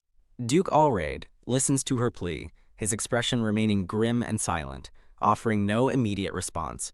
Kneeling down to her level, the Duke gently pats her head and reveals a surprising connection. He was a classmate of her parents at the academy. Giving her one last gentle pat on the head, he tells her to be well during his absence, leaving Liana to watch him with a pensive look. His hand rests on her head for a final quiet moment, a silent promise of protection before his departure. Standing beside Theodore, Duke Allraid gazes out over his domain and gives his final command, to take care of the island in his stead. A carriage drives away into the snow, as narration explains that Duke Alcid left immediately for Murdi with Khalef and the scouts. Back in her room, Liana carefully places the portrait from the Duke inside a drawer for safekeeping. Dorian asks Liana if she doesn't want to look at the portrait, but Liana declines, explaining that she wants to keep it in a safe place for now. She finishes her thought with poignant maturity, explaining that she will only look at it when she misses her parents terribly. Looking out the window, Liana admits to herself that she already misses her parents deeply, but resolves that she cannot afford to waste time on sorrow. With her resolve strengthened, Liana takes a small but firm step forward, ready to face her new reality. As she and Dorian open a large door, they find Theodore and Sion waiting for them on the other side. Theodore waves with a bright, welcoming smile, calling out her name, while Sion stands beside him holding a small doll made in her likeness. A bright, shining portrait of Theodore beams with a heartwarming, cheerful smile. A cute, chibi-style drawing shows Liana peeking over a border, her red hair in twin buns and her eyes sparkling with curiosity. As Theodore stands amidst a flock of dark birds, narration explains that while many in the kingdom handle crows, the famous crows of Halas are in a league of their own. Surrounded by the ominous birds, Liana grits her teeth, recalling that the uniquely smart and picky crows of Halios were her enemies in a past life, and she had burned some of them. Crossing his arms, a wary Sion asks his brother if they really have to see the noisy creatures, worried that Rihanna might get scared. Pointing accusingly, Rihanna teases a flustered Sion, asking if he's the one who's actually scared, prompting him to blush and insist he just dislikes the noise. Theodore cheerfully scoops up both children, ignoring a mortified Sion's protest that he can walk, while Dorian waves them off with a smile, wishing them a good time. As Dorian watches them leave, Liana asks from down the hall if Theodore has crows too, to which he enthusiastically replies that he does, and they're going to greet them. Dorian watches them with a fond smile, her thoughts trailing off as she reflects on the second young master's newfound energy. In a flashback to the previous night, Dorian stands with Theodore and Sion before Duke Allraid, presenting him with a report from the scouts. Duke Allraid informs the surprised Dorian that he will be updating Rihanna personally from now on, and the head maid obediently accepts his decision. Sion expresses his concern, suggesting that since Rihanna is just a child, it might be better to wait until she's older to avoid causing her anxiety. Duke Allraid firmly overrules the suggestion, reminding Theodore that Rihanna is a sharp child from Mirdi and is capable of understanding. With a resolute nod, Theodore agrees with his father, affirming that Liana has every right to hear about her family and parents' affairs. Dorian reflects on the Duke's decision, realizing with a fond smile that he must have been worried about the young lady all night. Standing before a grand door, Dorian's thoughts continue as she considers the new dynamic with the master and his sons. Her resolve solidifies as she silently asks the Duke to also extend his care and protection to the new little lady of the house. In a snowy forest filled with cawing birds, Theodore holds the children and explains that this is where all the castle's crows reside. Rihanna recoils in shock as a massive crow looms over them, letting out a deafening caw, its size startling the small child. Theodore scolds the loud crow to quiet down and not scare the baby, but the bird simply tilts its head with a curious caw. Liana buries her face in Theodore's chest while he glares at the crow, mockingly repeating its caw-caw before calling it a little rascal. A mysterious white-haired woman in a blue hood gently chides the crow perched on her arm, telling it that such behavior is not allowed. Liana peeks out from her hiding spot as the woman's thoughts wonder what would happen if the young lady fled back to the castle in fear. The hooded woman, identified by Theodore's thought as Garcia, smiles warmly and greets them, noting that it's been a few days. While Theodore wonders what brings Garcia to the forest, a wide-eyed Sion beside him fears the worst, thinking, "Oh, don't tell me." Garcia chuckles, confirming that the clever youngest master's prediction was correct, much to Sion's dismay. Standing before a magnificent white bird perched nearby, Garcia announces that she is here to find a friend for Ingram. A stunningly large, fluffy white crow named Ingram sits patiently on a snowy branch, its presence commanding attention. Liana, held securely in Theodore's arms, looks on with wide, captivated eyes, completely entranced by the beautiful bird. Ingram, the magnificent white crow, remains perched on the branch, its gaze calm and intelligent as it observes the newcomers. Garcia holds Ingram on her arm as another crow soars overhead, and Theodore explains to the children that Ingram is Garcia's very clever crow. A common black crow swoops down and startles Sion, cawing aggressively right in his face and making him flinch. Liana looks over with a surprised, "Huh?" as she watches the commotion between Sion and the feisty bird. Suddenly, Ingram lands in Theodore's arms, nudging Liana aside to get closer to him, while Theodore frantically tells the bird to be careful and asks Garcia for help. As Garcia pets the smug-looking Ingram, Liana has a startling realization. She can understand what the bird is saying. A black crow takes flight, while Ingram watches it leave, a look of keen intelligence in its eyes. Liana stares with a slightly dazed expression, still processing her newfound ability to understand the birds. As lightning seems to flash in the sky, Ingram, perched on Garcia's arm, appears to communicate directly with Liana. Stunned, Liana realizes the bird just spoke to her and timidly introduces herself, stating her name is Liana. A close-up shows Ingram's powerful black and white wing, spreading as it takes flight, a blur of motion against the sky. Ingram soars towards a surprised Theodore and Liana, a cute speech bubble with a waving sheep appearing next to its head saying, "Hi." Ingram gently nuzzles against Liana's cheek, and she hears its friendly greeting in her mind, "Nice to meet you, Liana." The group stands together on a snowy path leading to the fortress, a peaceful atmosphere settling after the miraculous introduction.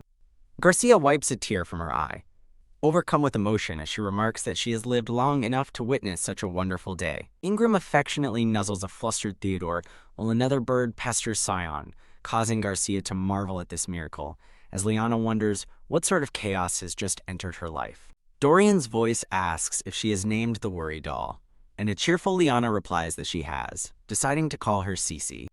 Garcia smiles with relief, pleased that the young lady already has a name for her companion. A chibi Liana looks exhausted as a pop-up notes that it's understandable she's drained, given that she almost had a breakdown. A few days later, Dorian is watching over a sleeping Liana when a knock sounds at the door, making her wonder who is visiting at this hour. Dorian opens the door and gasps in surprise to find the hooded figure of Garcia standing in the doorway.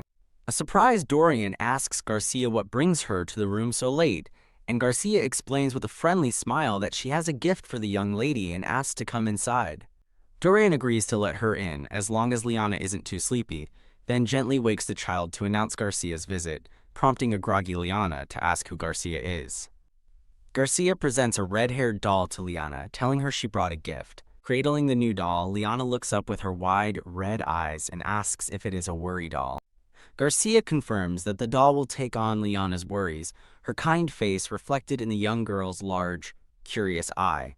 A sinister memory or vision flashes through Liana's mind, showing a menacing version of Garcia urging her to give all her sadness, anger, and painful memories to the doll. Liana lets out a terrified scream, throwing the doll away from her in a panic. Hiding behind her pillow, a trembling Liana cries out that she doesn't want a worry doll and, more desperately, that she doesn't want to be a worry doll, leaving Dorian and Garcia to look on. After a long explanation from both women finally calms her down, Dorian clarifies to Liana that she was just afraid Garcia had cast a spell on the gift. Liana quietly admits that she is scared of spells, then looks out at the starry night and resolves that she must find a way to remember her mom and dad, despite her sadness. Dorian's voice explains that Liana decided to share her sorrow with the doll to keep her parents' memory alive, asking if she named it Cece after Cecilia. Looking at the doll, now named Cece, Liana gives a small yes, and Garcia smiles, visibly relieved by the girl's acceptance.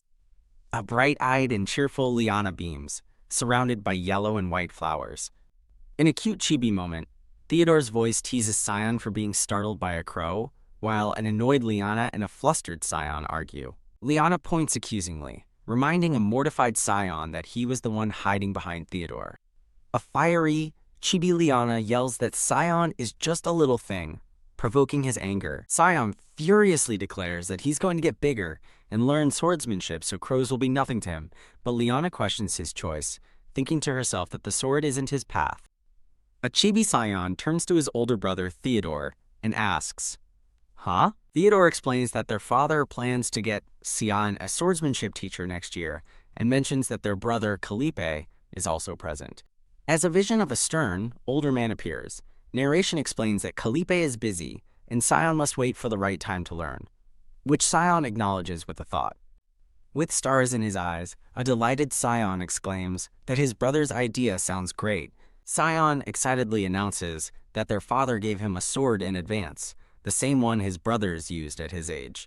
Overcome with joy, a Chibi Sion runs off to get his sword as Liana, Garcia, and Theodore watch him go. Theodore gives his permission with a smile, telling Sion to bring his wooden sword to the training room, which makes an ecstatic Sion ask if he can really go. With a determined glint in her eyes, Liana declares that she is also part of Halas and agrees enthusiastically. Turning to her surprised brothers, Liana announces that she wants to go to the training room too. Garcia tries to dissuade Liana, warning her that the training room will be scary, noisy, cold, and dirty, but Liana stubbornly repeats, "I want to go." Relenting, Garcia asks her to at least be careful and go with Dorian, to which Liana gives a small, determined nod. Liana thinks to herself that while watching a 6-year-old train won't be exciting, she's very curious to see the famous Halas training room. A sly, mischievous smile spreads across Liana's face as she anticipates the visit. Theodore bursts into laughter as a very grumpy Sion gets his cheek pinched. The group walks along a snowy path toward the massive, imposing gates of the training grounds. With a great groan, the giant metal gates swing open, revealing the training area within. Garcia watches the scene unfold with a knowing, wry smile. Standing in the vast training hall, Garcia thinks to herself that she underestimated Theodore Halas as she watches him prepare to train his younger brother. Sion trembles as he struggles to lift a heavy wooden sword, while a concerned Dorian holds Liana and they both watch intently. Theodore stands composed, his reflection perfectly bisected by the blade of his sword as he prepares for the lesson. With a flash of blue energy in his eyes, Theodore shouts, "One!" to begin the training. Liana and Sion are shown with comically stunned expressions, completely overwhelmed by the sudden intensity of the training. Surrounded by a powerful blue aura, Theodore holds his sword at the ready as Liana thinks in shock that he's actually using aura to train a 6-year-old. From outside the castle, Theodore's powerful voice echoes as he commands Sion to lower his stance. In a funny, imagined scenario, a drill sergeant berates a trembling Sion, ordering him to drop his shoulders and use his core strength, with a caption noting it's a staged image. Eek, K, K, K. Sion cries out from the strain of holding the heavy wooden practice sword as Dorian and Liana watch. Liana offers some sarcastic encouragement, but thinks to herself that Sion can't even handle the weight of the wooden stick, let alone shine. Observing Theodore's bright smile as he calls out encouragement, Liana realizes he's just playing along and enjoying the moment with his endearing younger brother. Liana thoughtfully observes their focused efforts, letting out a small, amused, "Hey, hey, hey." Suddenly, Sion loses his grip, and the wooden sword goes flying through the air directly toward a surprised Liana, causing Dorian to gasp in alarm. Dorian flinches as Liana calmly says, "No, not me," just before the wooden sword clatters harmlessly onto the floor. The practice sword lands on the stone floor just as a tiny Sion tumbles after it, having lost his balance. The scene transitions with a lovely image of a picnic basket filled with bread, fruit, and other treats, decorated with flowers and ribbon. After the intense training session, the group enjoys a picnic with various pastries and bread, and a tiny Sion is shown happily munching on a treat. Dorian sweats nervously as she tells a puffy-cheeked Sion that she isn't laughing at him, though her expression suggests otherwise. Theodore smiles warmly at his younger brother, remarking that Dorian didn't know about something either, trying to smooth things over. In a chibi spat, Sion scolds Dorian for having worse manners than Cecilia, while a flustered Dorian apologizes to a sir for being careless. As Theodore and a pacifier using Sion sit on the floor, Theodore warns someone off-screen not to interrupt them again while Dorian watches. A chibi Liana chimes in, threatening to withhold something if it happens again and reporting that Dorian promised she would never laugh again. Theodore smiles, seemingly pleased with how the playful afternoon is unfolding with the children. The scene shifts to Theodore, wreathed in a powerful blue aura as he holds his sword, with narration stating that not in a single moment has there been a glimpse of his past life as the ghost of Halas, a vision of a blood-splattered, menacing Theodore flashing on screen.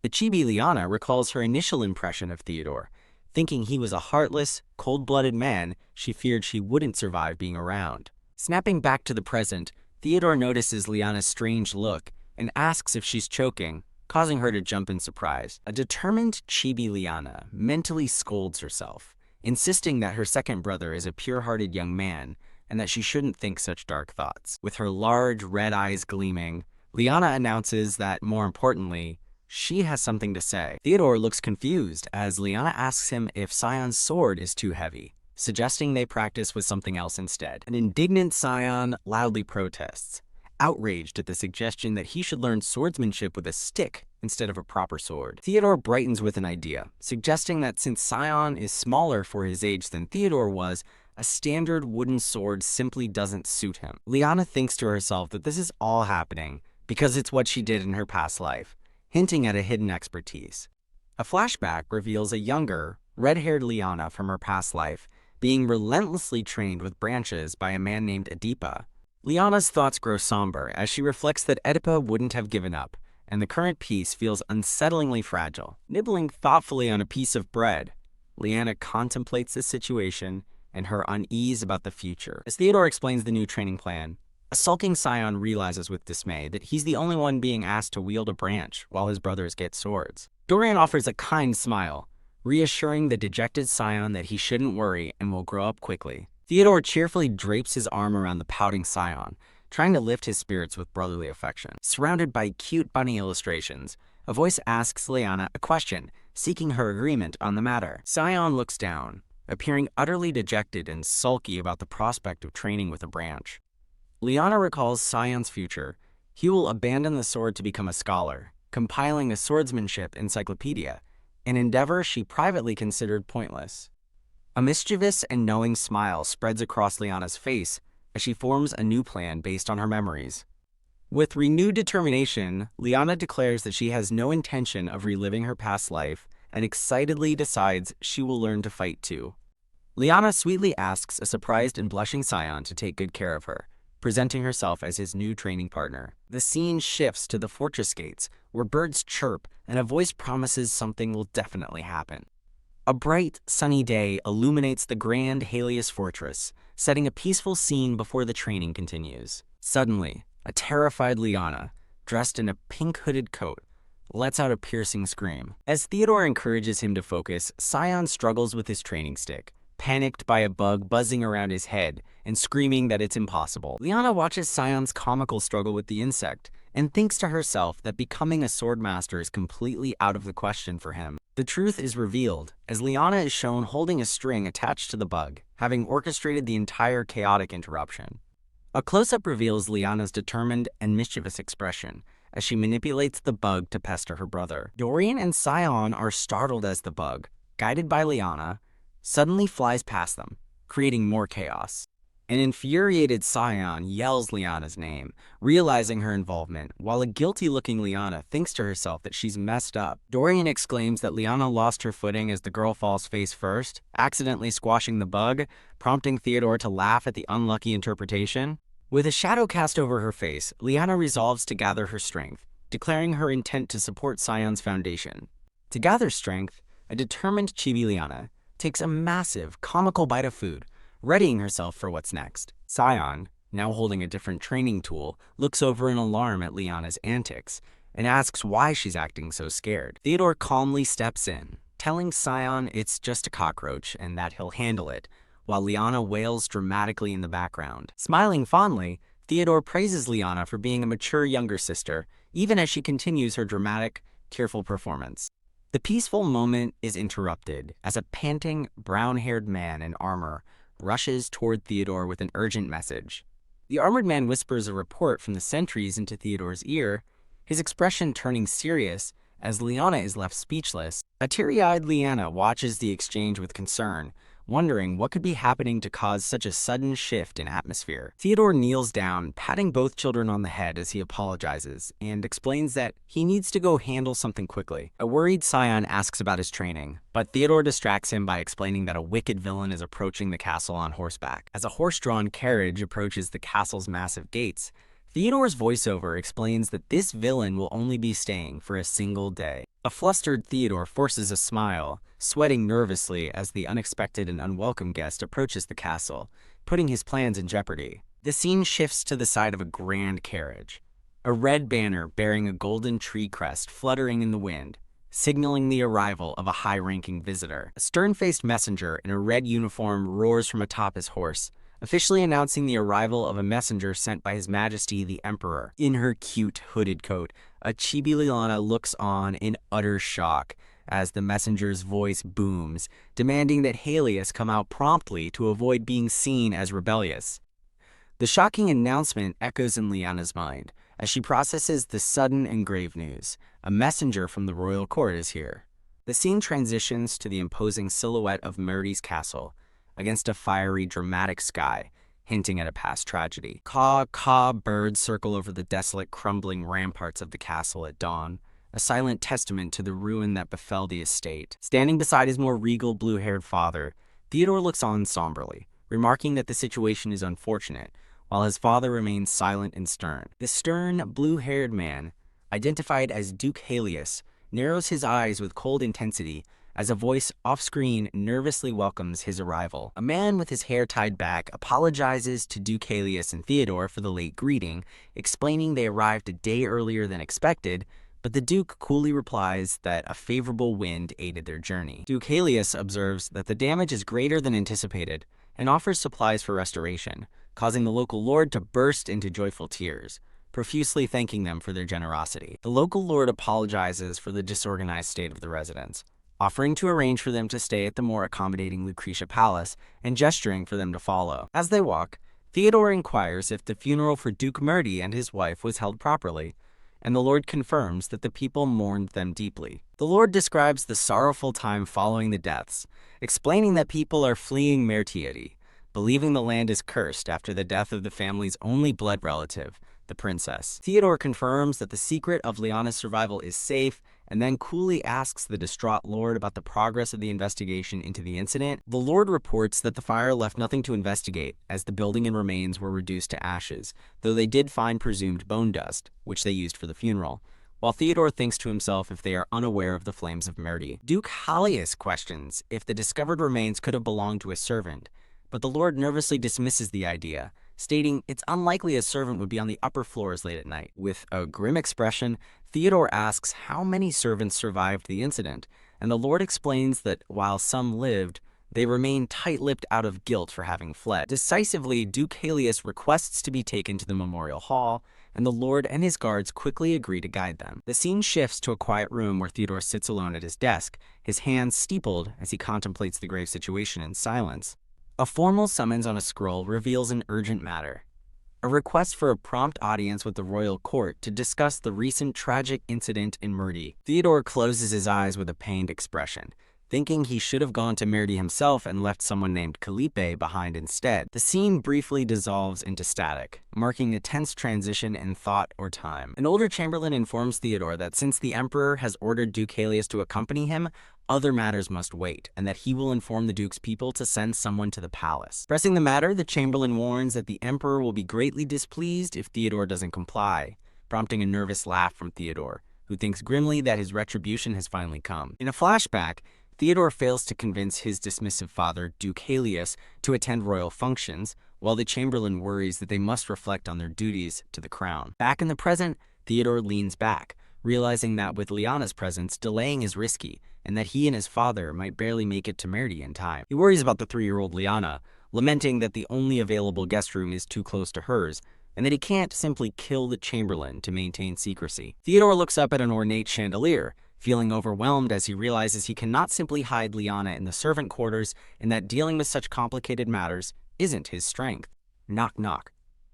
A sudden sound at the door interrupts his thoughts, and Theodore calls out, "Who's there?" From behind Theodore's ornate chair, the view shows his hand resting near the hilt of his sword, ready for trouble. Theodore's expression hardens as he considers the unannounced visitor, suspecting an urgent matter or worse, and resolving to act without hesitation if necessary. As Theodore stands and grips his sword, a calm voice from off-screen advises the second young master not to be nervous. A completely surprised Theodore can only utter a confused, "Eh?" as he turns toward the voice.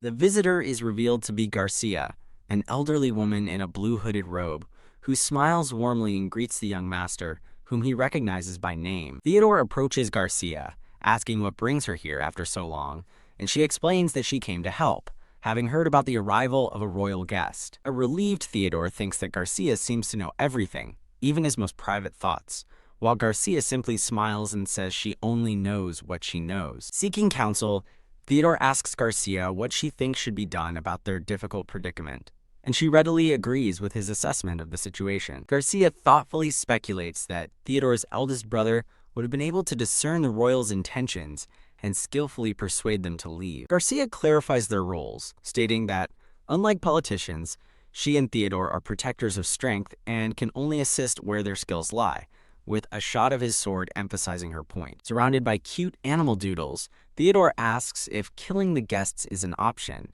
to which Garcia calmly replies that it would certainly be easier if it were. Garcia proposes a solution. She will take care of the main residence and Liana while Theodore goes to the royal castle, shocking him with the suggestion to evacuate.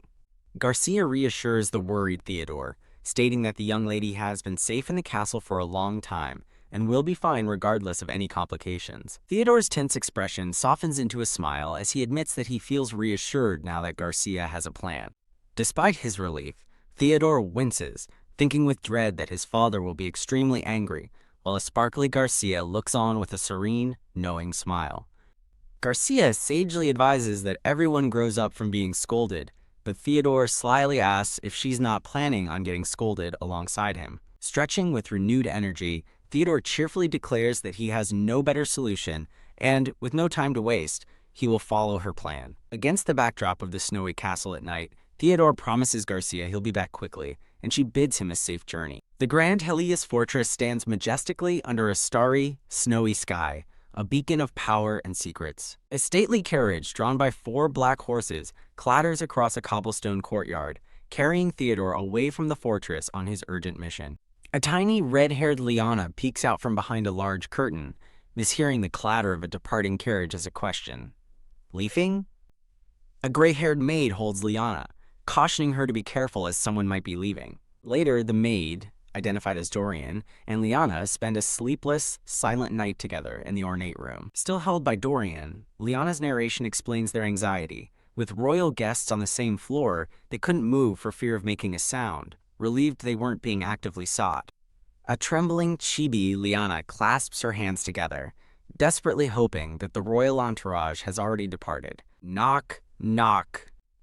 A sudden rap at the door sends a jolt of panic through Dorian and Liana, who whip around in alarm.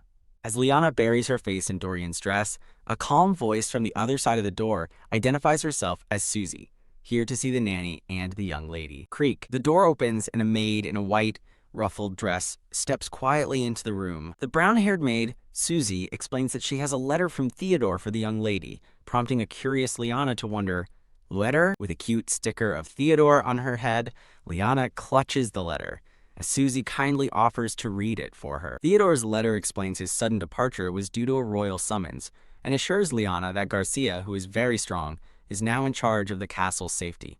As the maids and Liana read on, the letter directs her to find Garcia in the Western Tower if she needs help, closing with a promise from her second brother to return quickly. Liana's eyes widen in shock as she processes the news, her mind reeling as she questions why Theodore was so urgently summoned by the royal court. Clutching the letter, Liana's thoughts spiral into fear.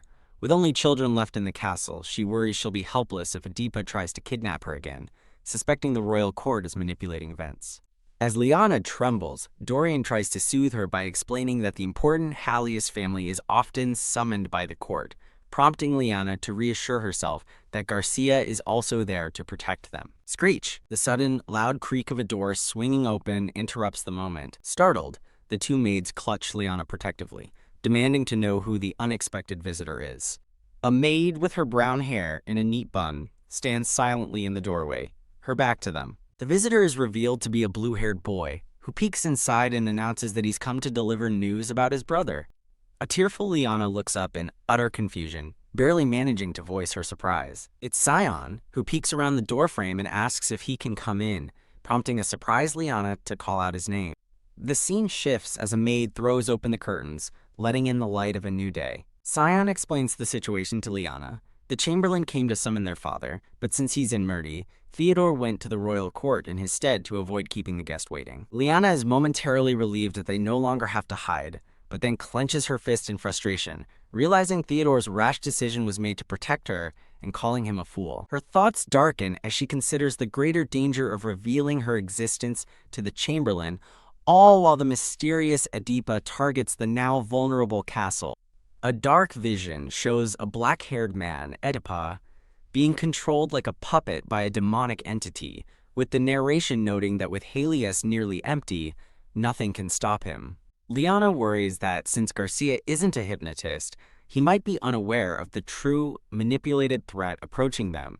Overwhelmed with worry, Liana's head steams like a boiling kettle as she cries out that her head is going to explode, while a concerned Sion notes her face looks like it will burst. Sion suggests she follow Theodore's instructions and find Garcia, while a maid adds that the brothers always went to the library when stressed, but Liana protests that Garcia must be too busy. Sion proposes they just watch Garcia and the castle walls from a distance for reassurance, sparking a brilliant idea in Liana's mind. Liana recalls her past life, remembering that just as she infiltrated Halas with inside information, so too has Edipa, meaning he knows their weaknesses. As Sion and Dorian look on, Liana resolves to act, deciding that if she cannot protect them herself, she must share the vital information she possesses about Edipa. Seeing Liana's determination, the maid Dorian smiles and agrees that they should go see Garcia.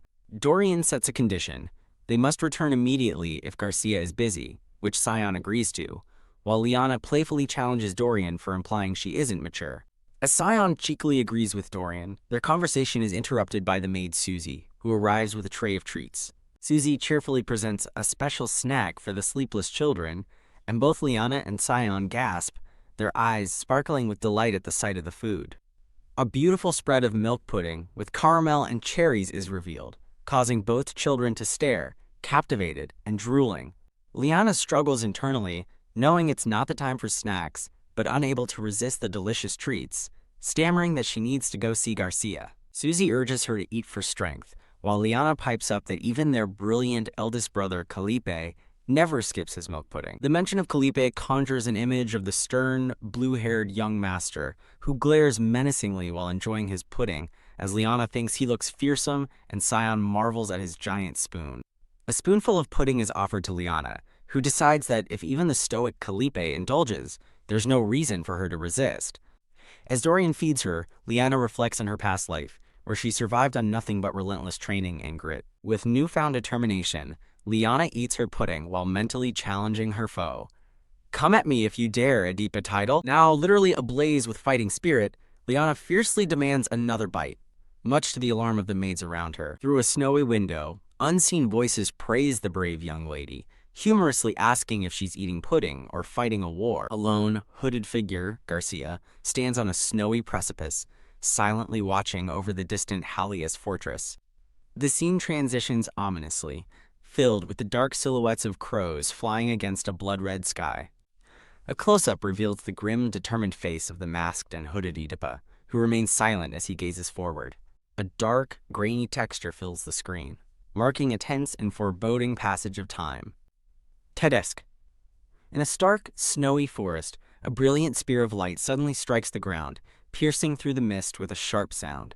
In the Grand Halas Castle Library, a tiny, red-haired Liana floats while reading a book as the blue-haired Sion lies on the floor, studying a large map. Liana's narration explains that she spent hours in the library with her maid Dorian, poring over ancient texts to investigate a few pressing matters. Her research begins with a close examination of an old, sparkling map and several tied scrolls, searching for specific geographical information. After the map, Liana's focus shifts to history, particularly the story of Drehan, prompting her to ask the book-loving Sion for help with the history section. Standing before the children, the maid Dorian expresses her disbelief. questioning why a 3-year-old would want to read history books that she couldn't possibly understand. Against a cute backdrop, Sion's voice pipes up, eagerly offering to give his very curious little sister a special lesson on the subject. Striking a confident pose with a smug grin, Sion puffs out his chest, ready and delighted to take on the role of Liana's personal history tutor. Overwhelmed by a whirlwind of flying book pages and complex information, a drained Liana endures a grueling 3-hour history lesson from an enthusiastic Sion. As Sion enthusiastically describes the massive historical undertaking of building roads and planning cities for hundreds of thousands, a horrified Liana looks on, her eyes swirling with shock. A helpful chart compares the false history Liana knows about Drehan to the truth revealed in Sion's lesson, exposing lies about family conflicts and magical lineage, leading Liana to conclude Drehan falsified history. Reading alongside Sion, Liana internally marvels at his brilliance, recognizing that the 6-year-old boy who can flawlessly recite the continent's history is a true genius. Their study session is interrupted as the purple-haired maid Susie rushes into the library, excitedly calling out that she's found them. Susie announces that dinner is almost ready and, more importantly, that there's milk pudding for dessert, causing both Liana and Sion's eyes to light up with delight as Sion cheers. Liana sits on a large book, her thoughts drifting to the mistakes and tragic end of her past life, which now fills her with a sense of futility. As Sion leads her by the hand, Liana's worries intensify.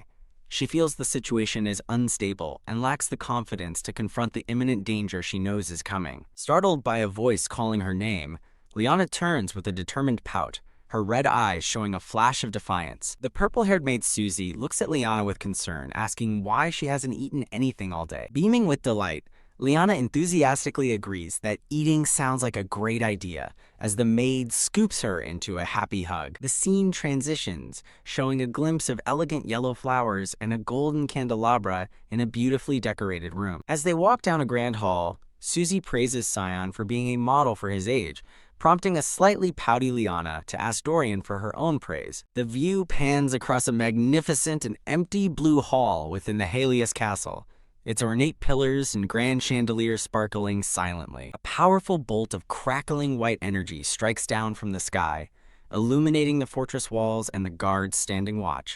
A gray-haired man holds a bundled-up Liana, announcing with a gentle smile that their esteemed guest has finally arrived.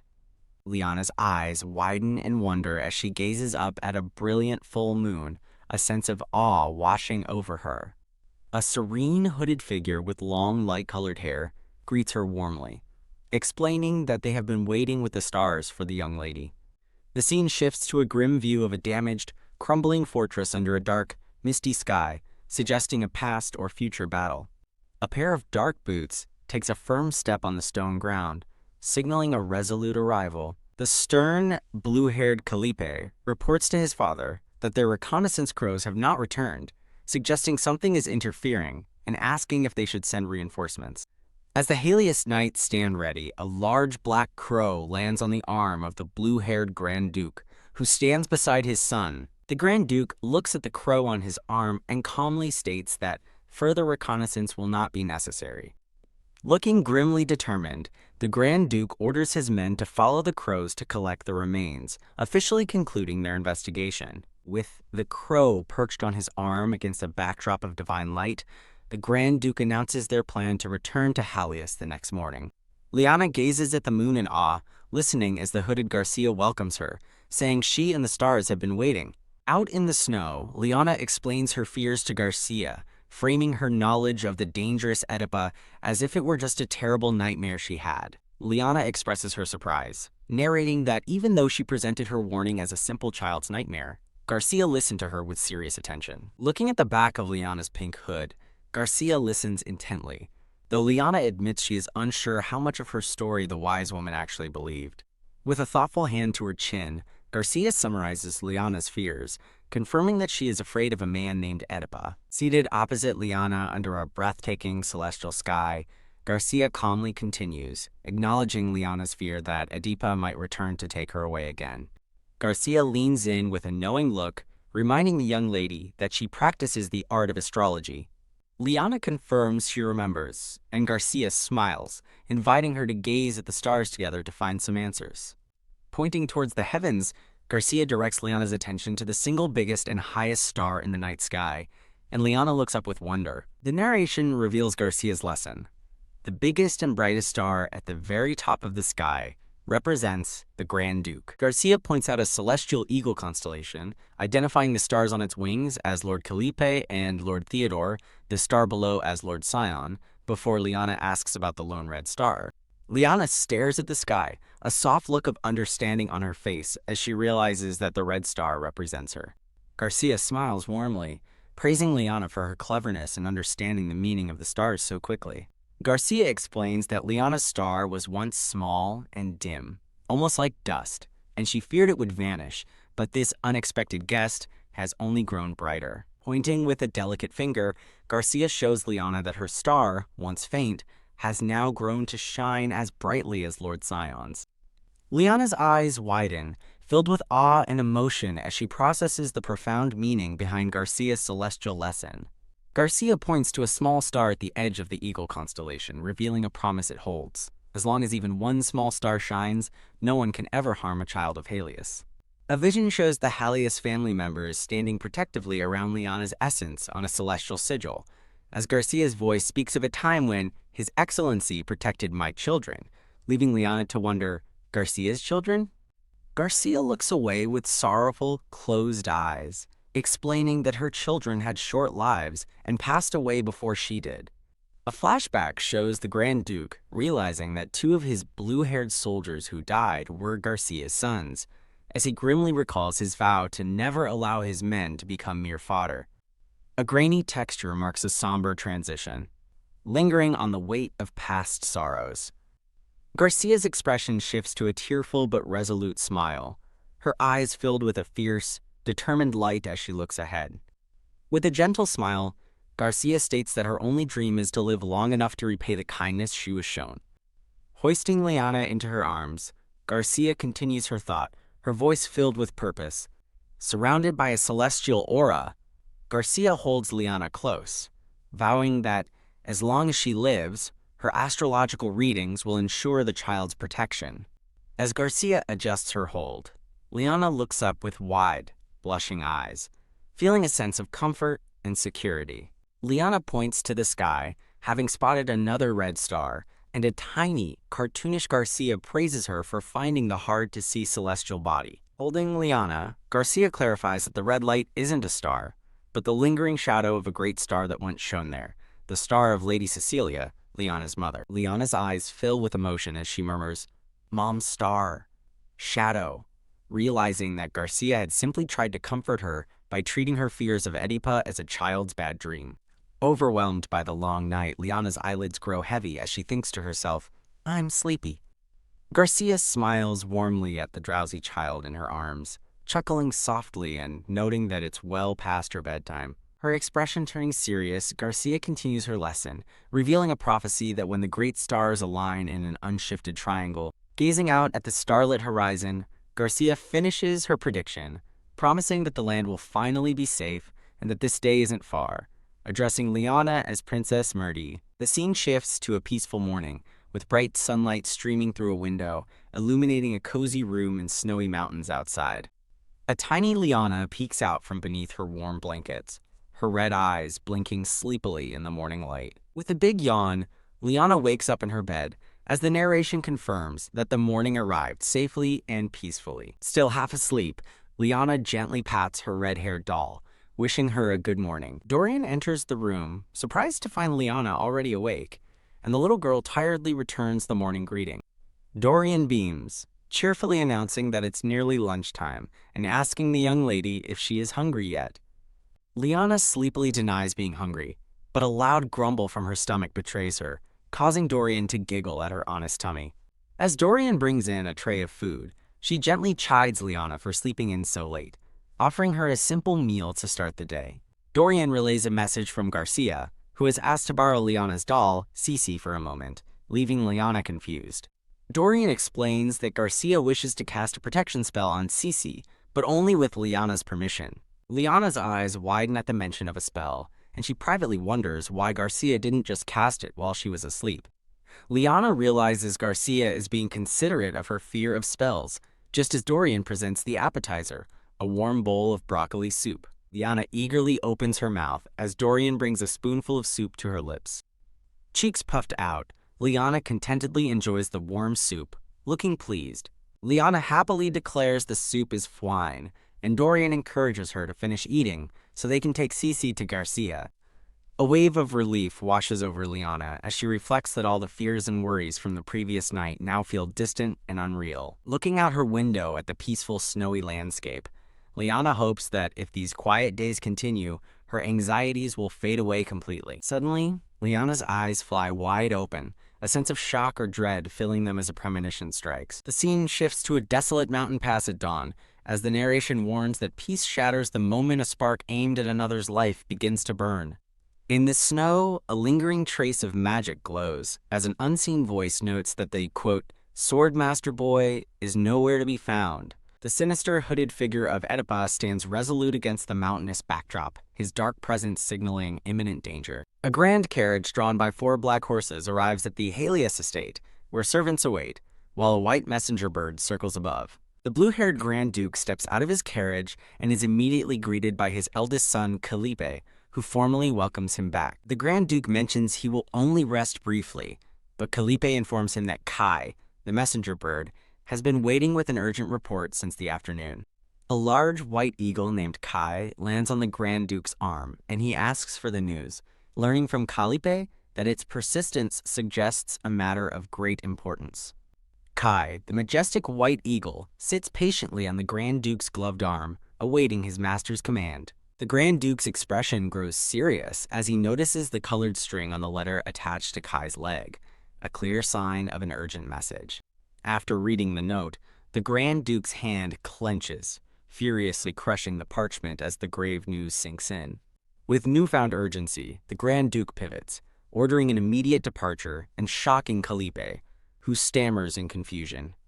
A concerned Calipe presses his father for an explanation, alarmed by the sudden change of plans. With a grim and furious expression, the Grand Duke reveals the disastrous news. His son, Theodore, has left for Xantar with the royal envoy. A vision of a fortress engulfed in flames accompanies the message from the main house, which is now empty as everyone rushes back immediately. A promotional image features a smirking, white-haired woman with blue eyes alongside a call for new staff members. In a quiet, starlit room, a doll with button eyes is held gently, its owner remaining silent. Surrounded by blue flowers and an ethereal glow, Liana sits with a small bear, wondering if the protective spell is working, since she doesn't feel any different. Liana peeks from the side, her red eye wide with a mixture of fear and focus as she takes in the approaching threat. Liana recalls Garcia's promise of protection through the doll, Cece, as she reads a farewell note from her guardian, who apologizes for not being there in person. Clutching her red-haired doll tightly, Liana tries to calm her racing heart, whispering to herself that everything will be okay, just as Garcia promised. Finding Lord Scion fast asleep in bed, Liana is startled by his thunderous snoring, her doll comically jumping in shock.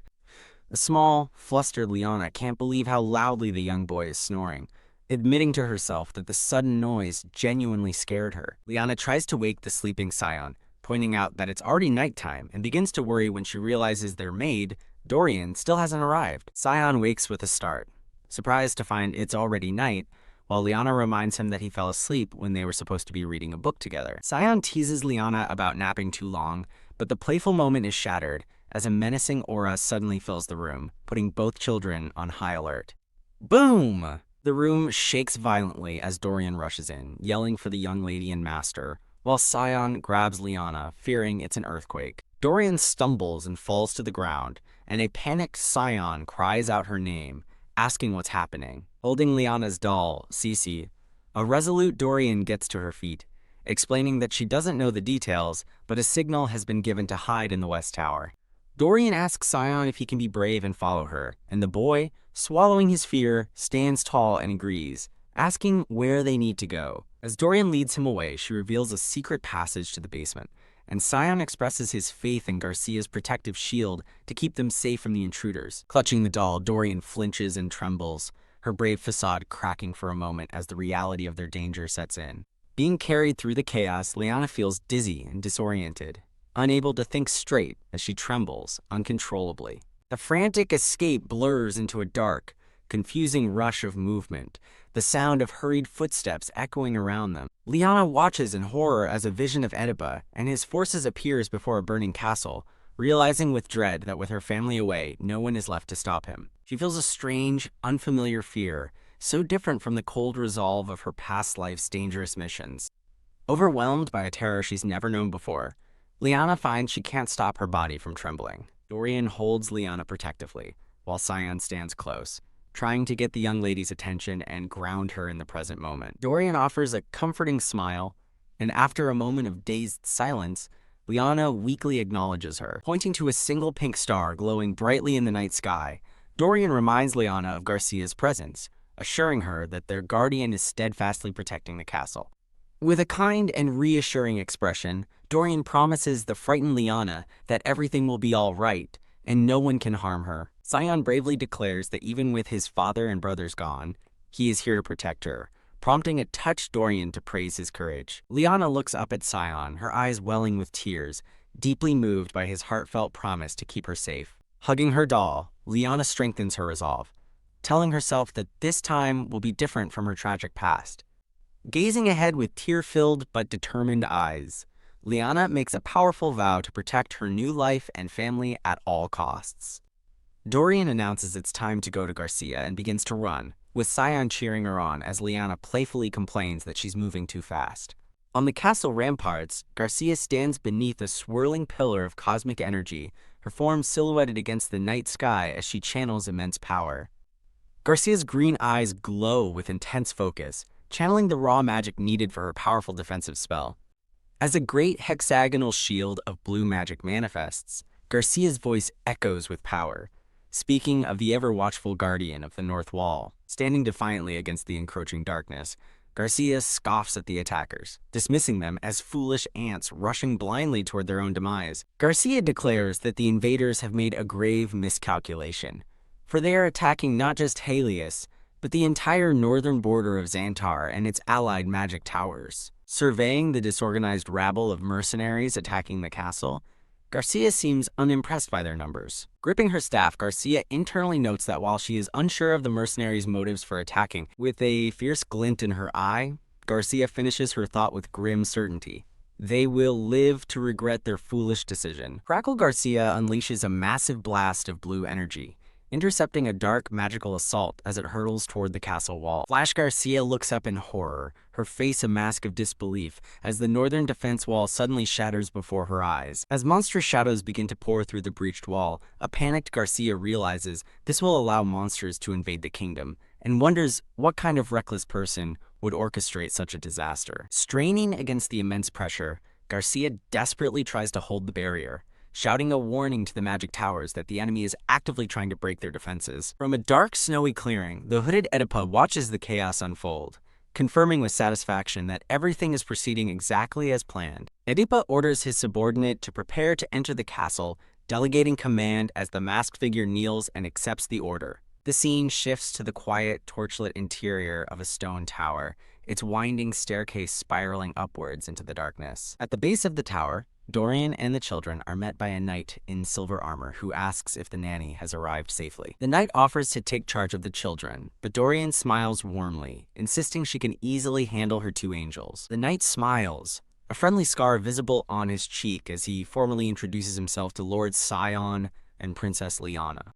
Dorian leads the children onward, inviting the knight to join them for a snack, while Liana politely thanks her for carrying her. The knight, Georg, stands guard, assuring Dorian that she and the children can rest easy while he and his knights secure the area. As they walk down the stone corridor, a grateful Sion quietly thanks Georg for his protection. Georg responds with a bright, cheerful salute, declaring that protecting them is his honor.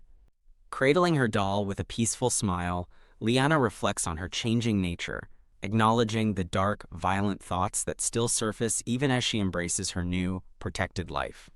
A cloaked and masked figure with silver hair walks down a bloody stone staircase, thinking grimly that relying on others can lead to their death. With intense red eyes, the masked figure stalks the darkness, noting with cold satisfaction that his prey is hiding well. Meanwhile, a grand carriage thunders through the snowy night, racing against time. The carriage speeds through a misty, moonlit forest, its lanterns cutting through the deep blue gloom as it rushes toward Halas.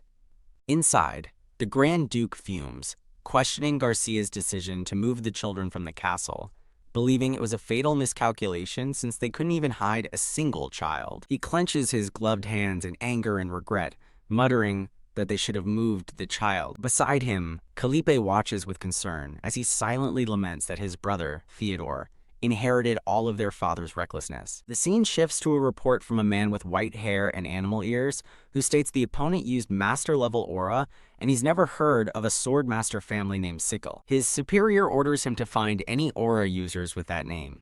The report continues, revealing the kidnapper's destination is Rosane Island, which is Drahan's territory, a family that has been openly provoking Halas for the past year. The Grand Duke realizes with concern that he left his sword at the forge to be reforged, hoping he won't have to face a master without it. Felipe's expression darkens as he admits to having a bad feeling about the unfolding situation. The Grand Duke fears something bigger is happening than they anticipated, prompting Felipe to suggest they ride ahead with a few knights, leaving the carriage behind. The Grand Duke worries that a tragedy similar to what befell Murdy could happen here in Halas, as a vision of the city's magical defenses appears. On the castle walls, the defensive barrier shatters, sending knights flying from the sheer force of the impact. A white-haired old woman, presumably Garcia, grins with maniacal glee as she channels immense power through her staff. Garcia steels herself for a massive exertion of power, thinking that it's been a long time since she's had to push herself this hard. Elsewhere, two knights stand guard resolutely before a massive sealed door, a moment of tense calm before the storm. Suddenly, the stone walls of the underground passage begin to shake and crumble violently. Huddled in a dark hiding place, the castle servants tremble in fear, comforting one another as the sounds of battle echo from above. Dorian holds a frightened Scion and Liana, who is in her doll form, trying to keep them hidden and calm amidst the chaos. From her protector's arms, Liana recognizes a familiar voice trying to reassure everyone, thinking to herself that it's Philly. Dorian holds the children tightly, noting that while there's no sound of fighting inside the castle yet, the fact they can hear the battle from underground suggests an entire army is attacking. Liana, in her doll form, listens intently, her wide eyes reflecting the growing tension. Scion breaks down, crying hysterically, and a worried Liana observes with alarm that her brother is weeping uncontrollably. Dorian shushes Scion, reminding him of their evacuation drills and urging him to stay quiet, which he tearfully tries to do. Liana is racked with guilt, blaming herself for putting Dorian and Scion in danger, and feeling compelled to comfort her crying brother. Wiping his tears, Scion looks up as Liana calls his name, telling him not to cry and to look at what she has. Liana presents her red-haired doll, Cece, explaining that it's her worry doll. She explains that Garcia cast a protection spell on Cece, assuring Scion that the doll will protect them if anything happens. Scion scoffs, believing it's just a comforting lie, but Dorian quickly insists that the magic is real. Scion skeptically asks if the doll will truly grow and fight for them, but Liana admits she doesn't know, only that Garcia's magic will protect them before asking if he knows magic. Flustered Scion insists Liana call him brother, but she teases back that she doesn't have a crybaby for a brother, much to Dorian's amusement. Crybaby Scion shouts indignantly, but his protest is cut short as a deafening rumble shakes their hiding place, startling everyone. Dorian and the children stare up in terror as the ominous sound grows louder from above. A thought echoes in the darkness. The sound is getting closer. Liana reasons that the battle must be intensifying for the noise to penetrate the castle's protective magic. Crack. A terrifying realization hits Liana. If the sound is getting closer inside the castle, the barrier must be broken. The protective magic around them shatters into pieces, and Dorian instinctively shields the children from the fallout. As the doll in Dorian's arms goes limp, Liana's consciousness fades, her last thought a weak cry for Garcia. Miles away, the Grand Duke's horse rears violently as its master senses the catastrophic failure of the castle's defenses. The horses gallop with renewed urgency, pounding through the snow at a desperate pace. "Father, what is it?" Felipe asks with alarm, but the Grand Duke remains silent, his face grim. The Grand Duke's expression hardens with fury as he feels the castle's protective magic shatter. Looking toward the distant castle, he confirms his worst fear. The barrier has been broken. The riders push their horses to their absolute limit, their legs a blur of motion against the snow. The Grand Duke, Khalip, and their knights charge furiously across the snowy plains toward the now vulnerable castle. Leading the desperate charge, the Grand Duke's face is a mask of pure, focused determination. They arrive to a scene of carnage, finding the castle gate thrown wide open and littered with the bodies of fallen guards. The Grand Duke orders Kalipe to find the children while he handles the intruders, and Kalipe immediately agrees, vowing to find them. With a snarl of righteous fury, the Grand Duke draws his sword, his aura flaring as he prepares to unleash his wrath upon the invaders. The Grand Duke's eyes burn with a cold blue fury, his rage focused on one thought: how dare they invade Halas? A great rumble echoes from the Halas castle, signaling the beginning of a brutal confrontation. Astride his horse, the Grand Duke vows that the invaders will regret their actions, his voice a roar of absolute fury as Kalipe rides behind him. For a fleeting moment, the Grand Duke allows himself a sliver of hope, thinking that the children should be safe for now. His expression hardening, the Grand Duke vows to capture the invading swordmaster, his thoughts turning anxiously to Sion. As his knights fall before the castle doors, the Grand Duke prays for the safety of those inside. Kalipe bursts into the castle, urgently demanding to know from a startled knight if the interior has been breached. The knight reports that Phil and his men pursued a single intruder, but haven't returned. Answering Kalipe's question, he confirms the infiltrator was a man wearing a bird-shaped mask. Kalipe realizes with grim certainty that if a single man, the swordmaster Theodore failed to stop, could penetrate this far, he must be exceptionally skilled. A new, unsettling thought crosses Kalipe's mind as he grips his cloak. Realizing the children's safety is compromised, Kalipe orders a knight to fetch his father from the gate and bring him to the hiding place immediately. "I will buy us some time," Kalipe declares, dashing alone into the vast, dark hall to face the threat. Back in the hiding place, Liana clutches her heart-shaped pillow, her mind reeling with a terrible thought. If the protective barrier fell, does that mean Garcia is dead? Shaking her head in denial, Liana desperately tries to convince herself that the barrier's fate and Garcia's life are not connected. Looking down at the silent, trembling girl, a worried Dorian softly calls out to her. Liana reasons that Garcia must still be alive, fighting desperately outside, just as she did during the tragedy in Murdy. Filled with resolve, Liana realizes she must also act, calling out to Dorian to get her attention. Turning to her brother, Liana is consumed by guilt, believing this entire disaster is her fault because Edipa came for her. Liana voices her grim conclusion. The barrier is broken, and the enemy is likely coming to capture her now. "Let me send you away," Liana says, but Dorian is horrified, immediately scolding her for saying such a thing. Dorian firmly reassures Liana that no one blames her and that Halas would never hand her over to the enemy. Sion agrees passionately, reminding Liana of their promise to protect her and questioning if she doesn't trust them. Liana begins to affirm her trust, but her words are cut off by the sounds of a brutal fight and a guard's dying scream, revealing the enemy is close. Sion instinctively pulls Liana into a protective embrace as they both stare in terror at the unseen violence. Liana looks at her protectors with newfound determination, declaring that she is Murdy and can wield Murdy's flame. She continues resolutely, promising that even if Edipa is a swordmaster, they will be able to stop him. Liana's tiny hand clenches into a determined fist, a silent promise of the power she intends to unleash. Flames erupt around Liana as she recalls her vow to live differently and seek revenge, no longer willing to be deceived. A close-up reveals Liana's eyes are literally burning with a fiery, unyielding power. Softening her tone, Liana clarifies to his stunned Sion, "It's not that I don't trust Halas. I'm asking you to believe in me." A single tear falls from Dorian's eye as she watches the scene unfold, moved by the child's incredible plea. Looking directly at her brother, Liana makes a solemn vow, "Let me protect Halas, brother Sion." The sound of determined footsteps echoes down the stone corridor, heralding an imminent arrival.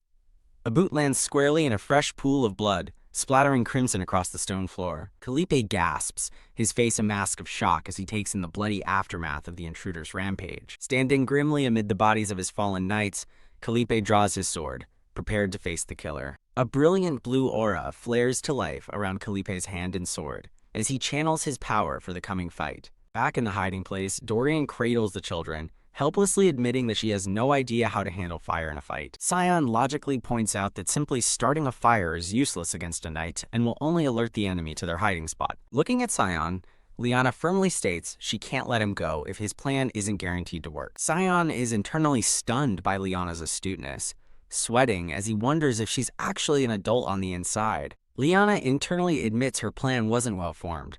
She was just hoping to awaken a hidden power, and, failing that, expected to be captured. Liana reveals her strategy: use torch oil to create a wall of fire, buying them time until the Duke or her brothers can rescue them. She thinks to herself that while she's never attempted it before, the plan is theoretically sound and their only real option. Liana, clutching her doll, looks up with a curious, "Huh?" as her thoughts are interrupted. Dorian clasps her hands, looking down at Liana with awe and admitting she sometimes forgets the child is only 3. A simple, wide-eyed drawing of Liana illustrates her momentary confusion at Dorian's comment.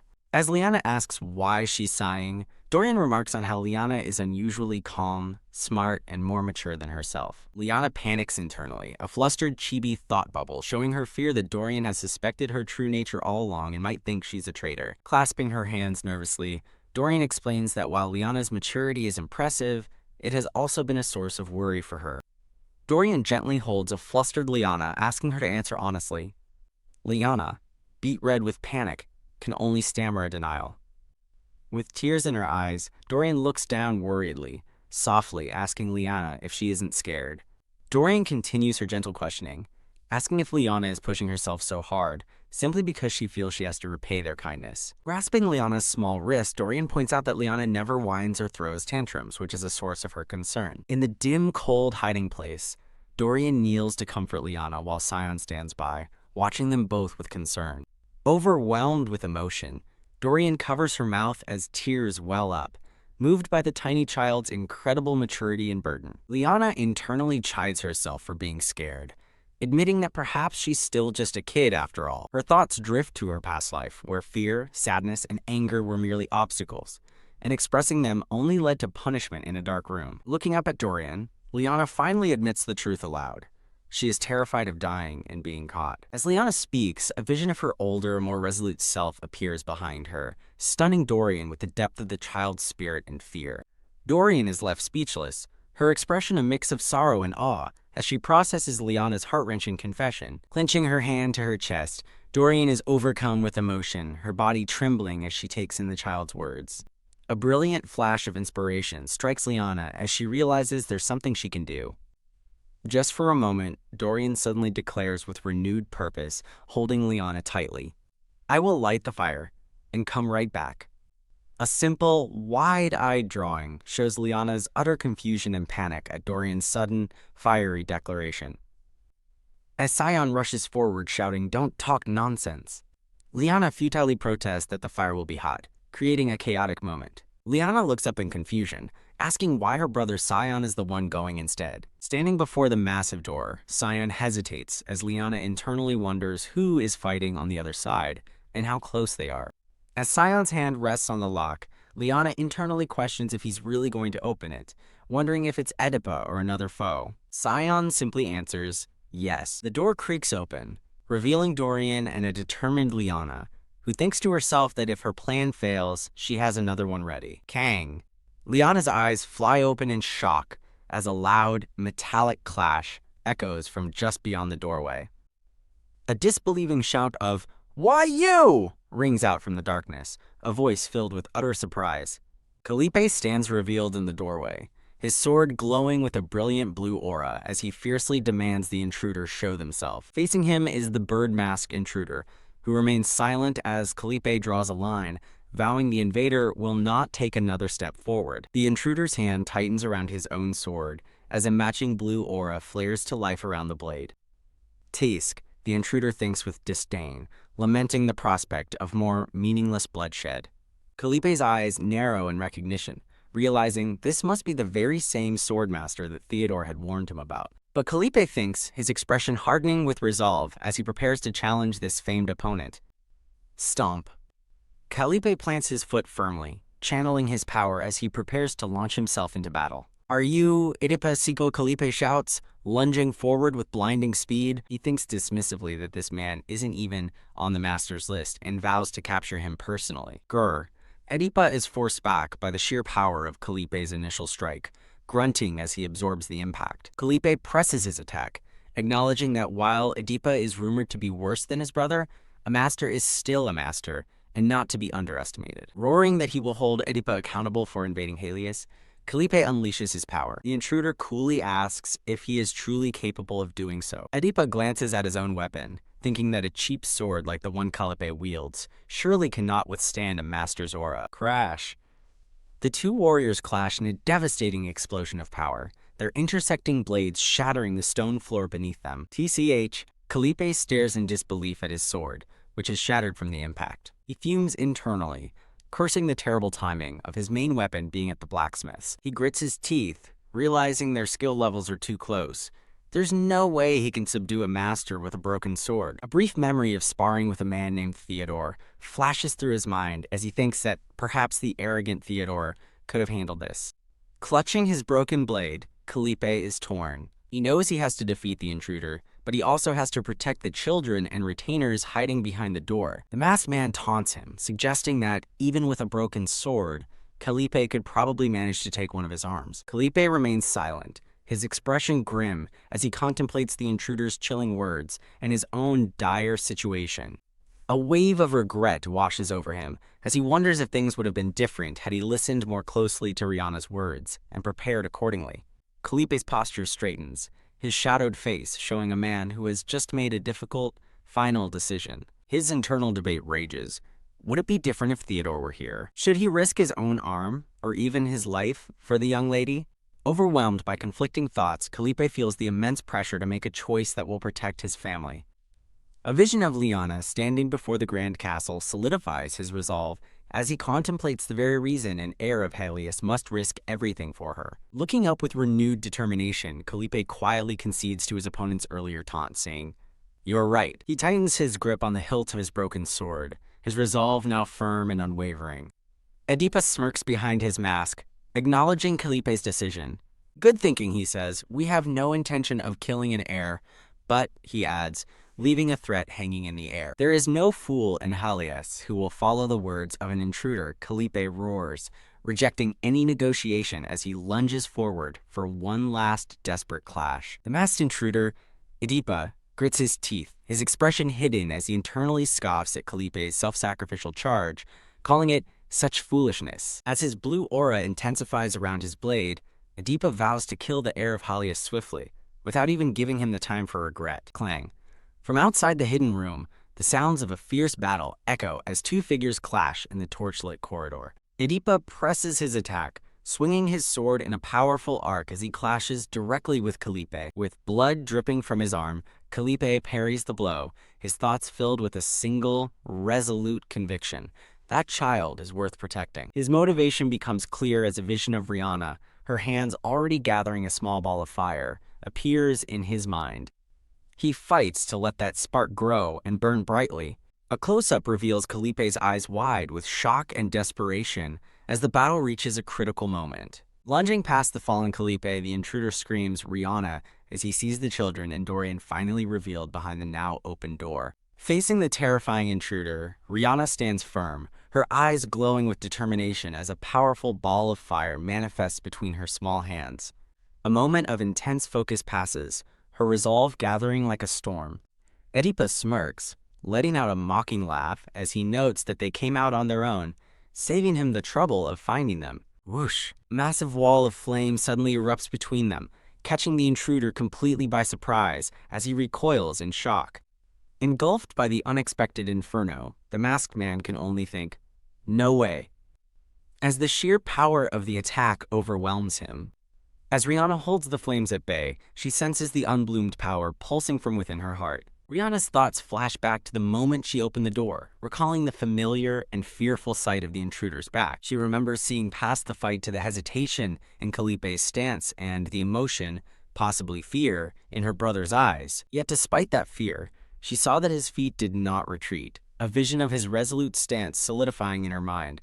Inspired by her brother's bravery, Rihanna's own power surges, her hands glowing brighter as she tells herself, "I can do it." A wave of fire billows outwards as she fiercely vows to protect them all with her spark. Grr! The masked intruder struggles against the raging inferno, grunting with effort as he's pushed back by the force. The corridor is completely blocked by a roaring torrent of fire, shielding Rihanna and her family from the attacker. A close-up shows Rihanna's determined face, her red eyes reflecting the intense, protective flames she has summoned. Idipa is thrown back by the searing heat and unrelenting force of the magical fire. The masked intruder recognizes the unique nature of the attack, realizing it's the legendary Flame of Murdi, which his aura cannot disperse. He decides his only option is to wait for the child's magic to run out. However, Idipa senses that Alcid Helios' presence is drawing near. He decides that retreating now would be shameful, especially before his father. With a final glare, he vows that Helios will regret this day before turning to flee through the flames. The intruder's parting words hang in the air, promising Calipe that, next time, he will take both the princess and his life. Calipe can only watch, his expression grim. The immense wall of fire begins to flicker and die down as the threat recedes. Rihanna trembles slightly, watching the dissipating flames and wondering if Idipa is truly retreating. Staring at her own hands, she is filled with disbelief, asking herself, "Did I actually do it?" Young Lady Dorian exclaims joyfully, announcing that he's retreating. Sion looks on, stunned by the power Rihanna displayed, as the little girl collapses forward from exhaustion. Rihanna's body goes limp, and she falls toward the stone floor, her precious doll tumbling from her grasp. Wah! Calipe lunges forward in alarm, catching his sister just in time and scooping her into his arms. The group quickly surrounds the unconscious Rihanna. Her brothers and Dorian call out her name in panic, with Calipe fearing her magic has been completely depleted. While Dorian tearfully begs the child to wake up, Calipe calmly assesses her, reassuring the maid that Rihanna's breathing and temperature are normal, and she simply needs rest. Suddenly, a brilliant light emanates from the doll in Calipe's arms. He and Dorian stare in shock, wondering where the light is coming from. As Calipe holds his unconscious sister, a pair of faint angelic wings made of light momentarily appears on her back. The doll glows with an intense, holy light, capturing the complete attention of Calipe, Sion, and Dorian, who can only stare in confusion. Calipe looks down at the radiant object in his hands, his expression shifting to one of solemn understanding. The scene shifts to the snow-covered Helios estate, where crackles of divine energy flash across the sky, signaling a profound event. In the days that follow, workers are seen busily repairing the damaged sections of the castle grounds. Inside the castle, maids work diligently to clean a grand hall, restoring order and peace after the violent intrusion. Dorian pauses her cleaning, looking out a window with a somber expression as she reflects that a few days have passed in the blink of an eye. As she wipes the glass, her face remains etched with concern for the young lady. From outside the window, a disembodied thought seems to drift toward Rihanna's room, asking if she is all right. Rihanna's eyes slowly begin to open, signaling her return to consciousness. As Rihanna starts to cough, Calipe, Dorian, and an older woman watch over her with worried expressions. Sion leans close to his sister, asking if she's awake and can hear him, then wonders if she is thirsty. Rihanna gratefully accepts a glass of water, feeling a sense of relief wash over her as she takes a sip. Rihanna awakens with a jolt, her red eyes wide with confusion as she clutches a blue orb and wonders what happened and where she is. A handsome light blue-haired man, Calipe, smiles warmly down at Rihanna, who is resting on a pillow in his lap as he holds a glass of water for her. Calipe's expression is one of pure relief, his eyes closed as he silently thanks Rihanna for enduring the ordeal and waking up safely. A close-up shows Rihanna's enormous red eyes filled with pure shock and confusion at the unexpected scene unfolding before her. Wham! A jolt of energy seems to run through Rihanna's body as she lies in bed, her face contorted in a grimace of bewildered realization. Calipe cheerfully asks if her body is stiff and offers a massage, but Rihanna's internal monologue spirals into panic, believing Caliph Halias has killed her, and she's now in hell. Seeing her dazed expression, Calipe gently asks if there's anything she'd like to eat, but a flustered Rihanna can only stammer incoherently, her mind still reeling. Rihanna dives under the covers, deciding to just sleep some more. Dorian notes her surprise must be due to the young master's unusually caring behavior, which he's never shown before. The scene shifts to a bright sunlit room with a tea set on the table, as Rihanna narrates that she woke up again shortly after. Rihanna recalls waking to a hysterical Dorian, who tearfully clasps her hands and begs her never to do anything so dangerous ever again. The elderly hooded woman, Garcia, laments that if she had explained things properly, Rihanna wouldn't have had to overexert herself, while Dorian shouts at her not to cry in front of the child who was unconscious for a week. Garcia hangs her head in shame, quietly admitting that it was her mistake. Sion looks at his sister in amazement, questioning why she didn't tell them she could cast a powerful spell like the Valley of Light. Rihanna looks back blankly, asking what the Valley of Light is, and questioning what kind of spell Sion thinks she cast. Felipe gently explains that the Valley of Light is a powerful protective spell that conceals its targets, making them completely invisible, untouchable, and undetectable to outsiders. Felipe recounts the commotion that erupted when Rihanna suddenly disappeared after collapsing, thinking that if Sion hadn't realized what happened, a panicked Dorian might have throttled someone. Rihanna reflects internally that Garcia should have communicated better, deciding that clear explanations are crucial to avoid such chaos. Looking thoughtful, Rihanna asks for more details about the spell, wondering if only she disappeared and how the spell is activated. Garcia, holding the doll, explains that its magic automatically activates to protect Rihanna when it senses she is in danger, such as from the magical depletion she suffered. Rihanna processes this new information, realizing with the start that the protective spell would have activated anyway, the moment Edipa opened the door to their hiding place. Garcia apologizes profusely to the young lady, admitting she was at the north wall and thus failed to protect her, as she had promised. Rihanna recalls that she herself felt the barrier at the north wall break, which is why she left the room in the first place, and reassures Garcia that it's okay. Surprised that Rihanna could sense the disturbance from so far away, Garcia confirms she repaired the wall. Rihanna then asks if Garcia was defending the wall all by herself. A voice from off-screen clarifies that Garcia wasn't alone and had to oversee the castle's defenses. Rihanna's eyes widen as she recognizes the familiar, authoritative voice. The family stands tense and silent as a man appears in the doorway, his voice echoing that people are supposed to live by trusting and helping one another.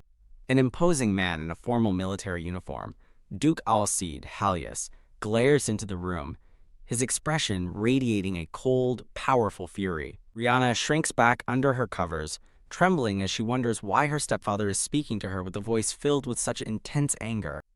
Duke Alcede, a nervous sweat breaks out on Rihanna's face as she stammers, "Ah, no, stepfather," clearly intimidated by his sudden appearance. The Duke looms over Rihanna with his arms crossed, his intimidating presence causing her to internally panic, believing he's about to scold her. Rihanna's inner voice erupts in a furious rant, thinking that he has no right to scold her when she nearly died for the second time protecting his sons. Her internal monologue continues its frantic tirade, silently screaming at him and asking if he has any idea of the pain and fear of being tortured all night by Edipa. The Duke gently lifts the tiny, confused Rihanna into the air, leaving her dangling in bewilderment. He carefully sets her down on the bed, her expression still one of complete puzzlement at his unexpected actions. The Duke advises Rihanna to sit with her legs stretched out to prevent them from going numb, an act of consideration that only flusters her more. Staring at Rihanna with an unreadable expression, the Duke's only thought is a quiet, contemplative, "What?" Rihanna notices the look in her stepfather's eyes as he turns and walks a few steps away, his boots echoing softly on the floor. The Duke slumps onto a nearby sofa, a look of exhaustion on his face as he softly speaks her name, Rihanna. Rihanna looks at him with newfound understanding, thinking to herself that even if things had ended badly, she would never have regretted her decision to come to the castle. Her thoughts continue as she realizes the weight of his feelings, understanding that seeing her collapse must have deeply affected him. The Duke looks down with a pained expression, wondering aloud if he has burdened her young mind with so many tangled, difficult thoughts. Rihanna is stunned, recognizing the look in his eyes as the very same expression of love she saw in the locket containing the images of her parents. A wave of emotion crosses the Duke's face, his expression softening as he gazes at his stepdaughter. As a hand reaches toward her, Rihanna's mind makes the connection. The look in his eyes is one of deep and genuine affection. Rihanna recoils slightly in disbelief, unable to comprehend why he is looking at her with such gentle, caring eyes. The Duke extends his little finger, linking it with Rihanna's in a silent, heartfelt promise. A warm, gentle smile finally breaks through the Duke's stern facade as he looks at Rihanna. He tenderly pats Rihanna's head, and she softly responds with a heartfelt thank you. Overwhelmed by the sudden display of affection from her stoic family, A flustered Rihanna wonders if everyone has eaten something strange. The next morning dawns over the snow-covered Halas castle, where the shadowy silhouette of a great wolf stands watch atop one of the towers. Dorian cheerfully carries the tiny red-haired Rihanna, who insists she can walk by herself. The maid lovingly dismisses her protest, boasting that she is strong enough to carry the young miss with just one finger. Squeak. As a younger maid opens the grand dining room doors, Dorian, still holding Rihanna, offers a bright, "Good morning." Upon entering, they find the young, blue-haired scion already at the table. He looks up and says, "Dorian," while the maid expresses surprise that both young masters are already present. Scion's face lights up with a wide, happy smile as he eagerly asks if Rihanna is joining them for breakfast today. At the large dining table with her family, Calippe welcomes Rihanna, noting it's been a long time since they've eaten together. When he asks if she had trouble getting there, she explains that Dorian carried her the entire way. The head chef presents a covered dish to a pensive Calippe, apologizing for not being prepared in advance, as he didn't expect the young lady to recover so quickly. The chef offers to whip up a new meal immediately, asking if there's anything she'd like. Rihanna, looking very small in her chair, politely states that she's fine with anything. The head chef marvels at the young lady's maturity. As he offers to prepare special dishes to restore her health, Calippe raises a hand to stop him, firmly saying, "Wait a moment." Calippe gives the chef a sharp, knowing look, asking if he's planning to make the special meat assortment they were served after being injured. The mustache chef breaks into a nervous sweat, stammering incoherently as he's caught off guard by Calippe's question. Calippe chastises the chef, questioning the logic of serving heavy grilled meat to a child who's been bedridden for a week, pointing out she doesn't have the robust Halas constitution. Internally, Rihanna bristles, thinking it's rude to call her family ignorant. Light bulb goes off for Calippe as he recalls Scion mentioning that Rihanna likes milk pudding, just as he does. Calippe turns to Rihanna with a smug, charming smile, asking if his assumption is correct.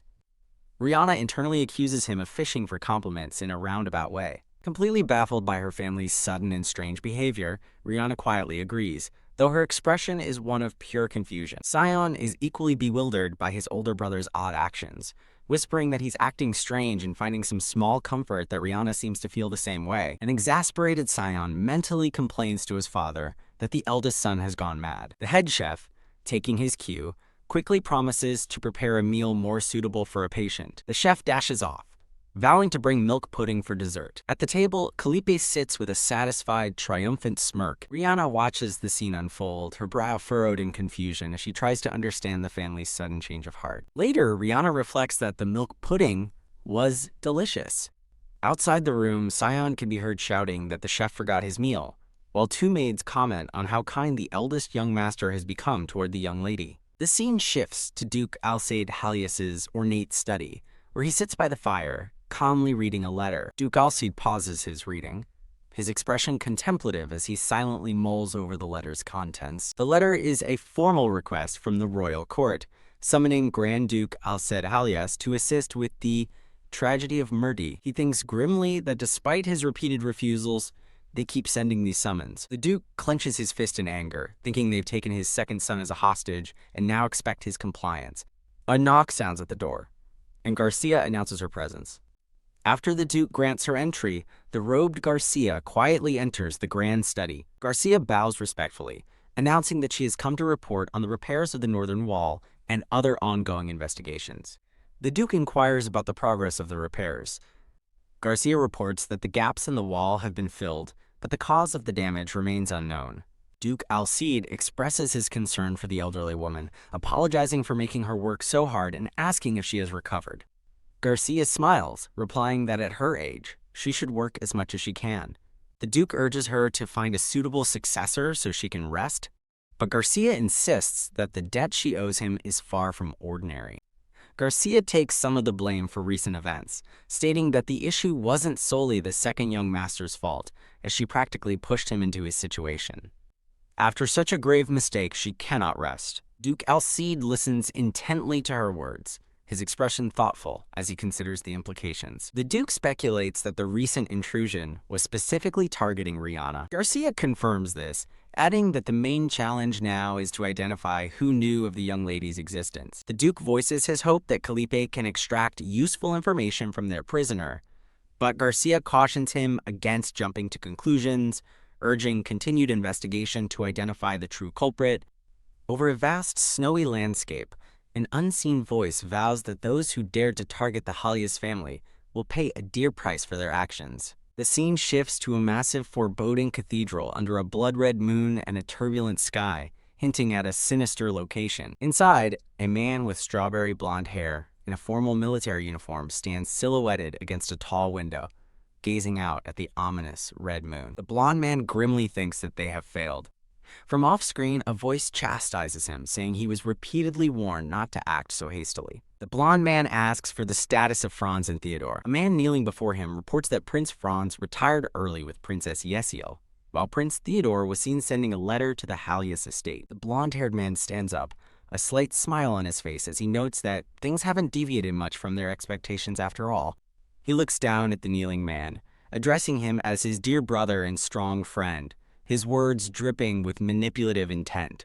With a sly, calculating expression, the blonde man wonders to himself how he shall best use and discard his pawns to his own advantage. Back at the Halas estate, a letter addressed to the dear youngest is shown, as Rihanna and Felipe are seen through a frosty window pane. Rihanna reads the letter, which contains a heartfelt apology from the sender, who takes responsibility for her getting hurt due to his lack of judgment and hasty decisions. Rihanna reflects that while the writer feeling guilty is warranted, she thinks that if Theodore had been there, things might have been better, flashing back to a chaotic memory of Felipe's aggressive actions. She continues reading the letter, mentally telling the writer not to worry too much, even though it was a mistake. Felipe leans over her shoulder, gently asking if any part of the letter is difficult to read.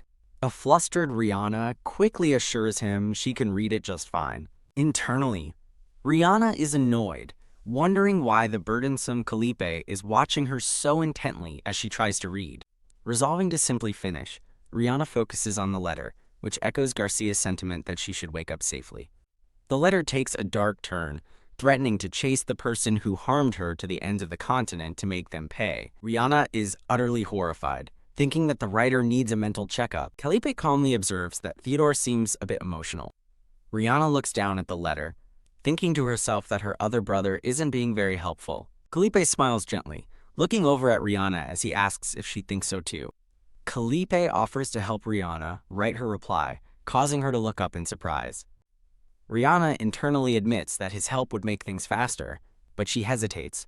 Felipe encourages her, saying she can just ask him about any words she doesn't know. Rihanna recalls that Felipe is extremely busy, shouldering his duties as heir and also covering Theodore's work while he is away. With an annoyed expression, she finds his sudden attentiveness to be a huge burden. Felipe leans in with a smug smile, asking about her knowledge of ancient languages and offering to teach her more, much to Rihanna's internal frustration. Her mind flashes back to a memory of someone offering her anything she wants, even granting any wish that can be fulfilled on the island. Hey, Felipe chuckles as Rihanna nervously asks if he has free time, suggesting he should use it wisely.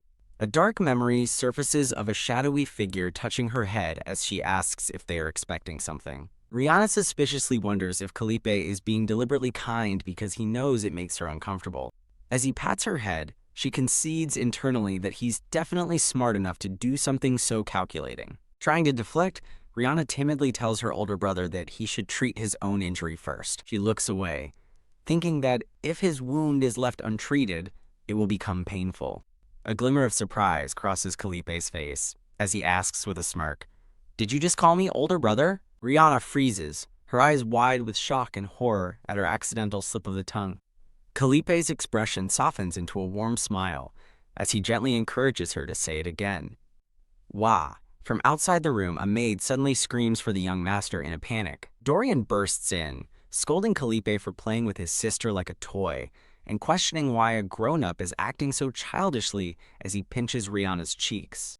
Felipe muses that Rihanna's tears are warm because she's from Murdy, but the exasperated maid retorts that all human tears are warm. Looking at Rihanna in Dorian's arms, Felipe remarks that he's seeing Theodore in a new light for finding such a cute thing, earning another scolding from the maid. Overwhelmed by the chaotic day, Rihanna feels as if she's suddenly aged 30 years, despite being only 3. Dorian sighs that the young lady's hardships never end, and Rihanna agrees, as a caption warns that a more formidable opponent was yet to come. In a new scene, A young voice asks Dorian why marrying one's younger sister is not allowed.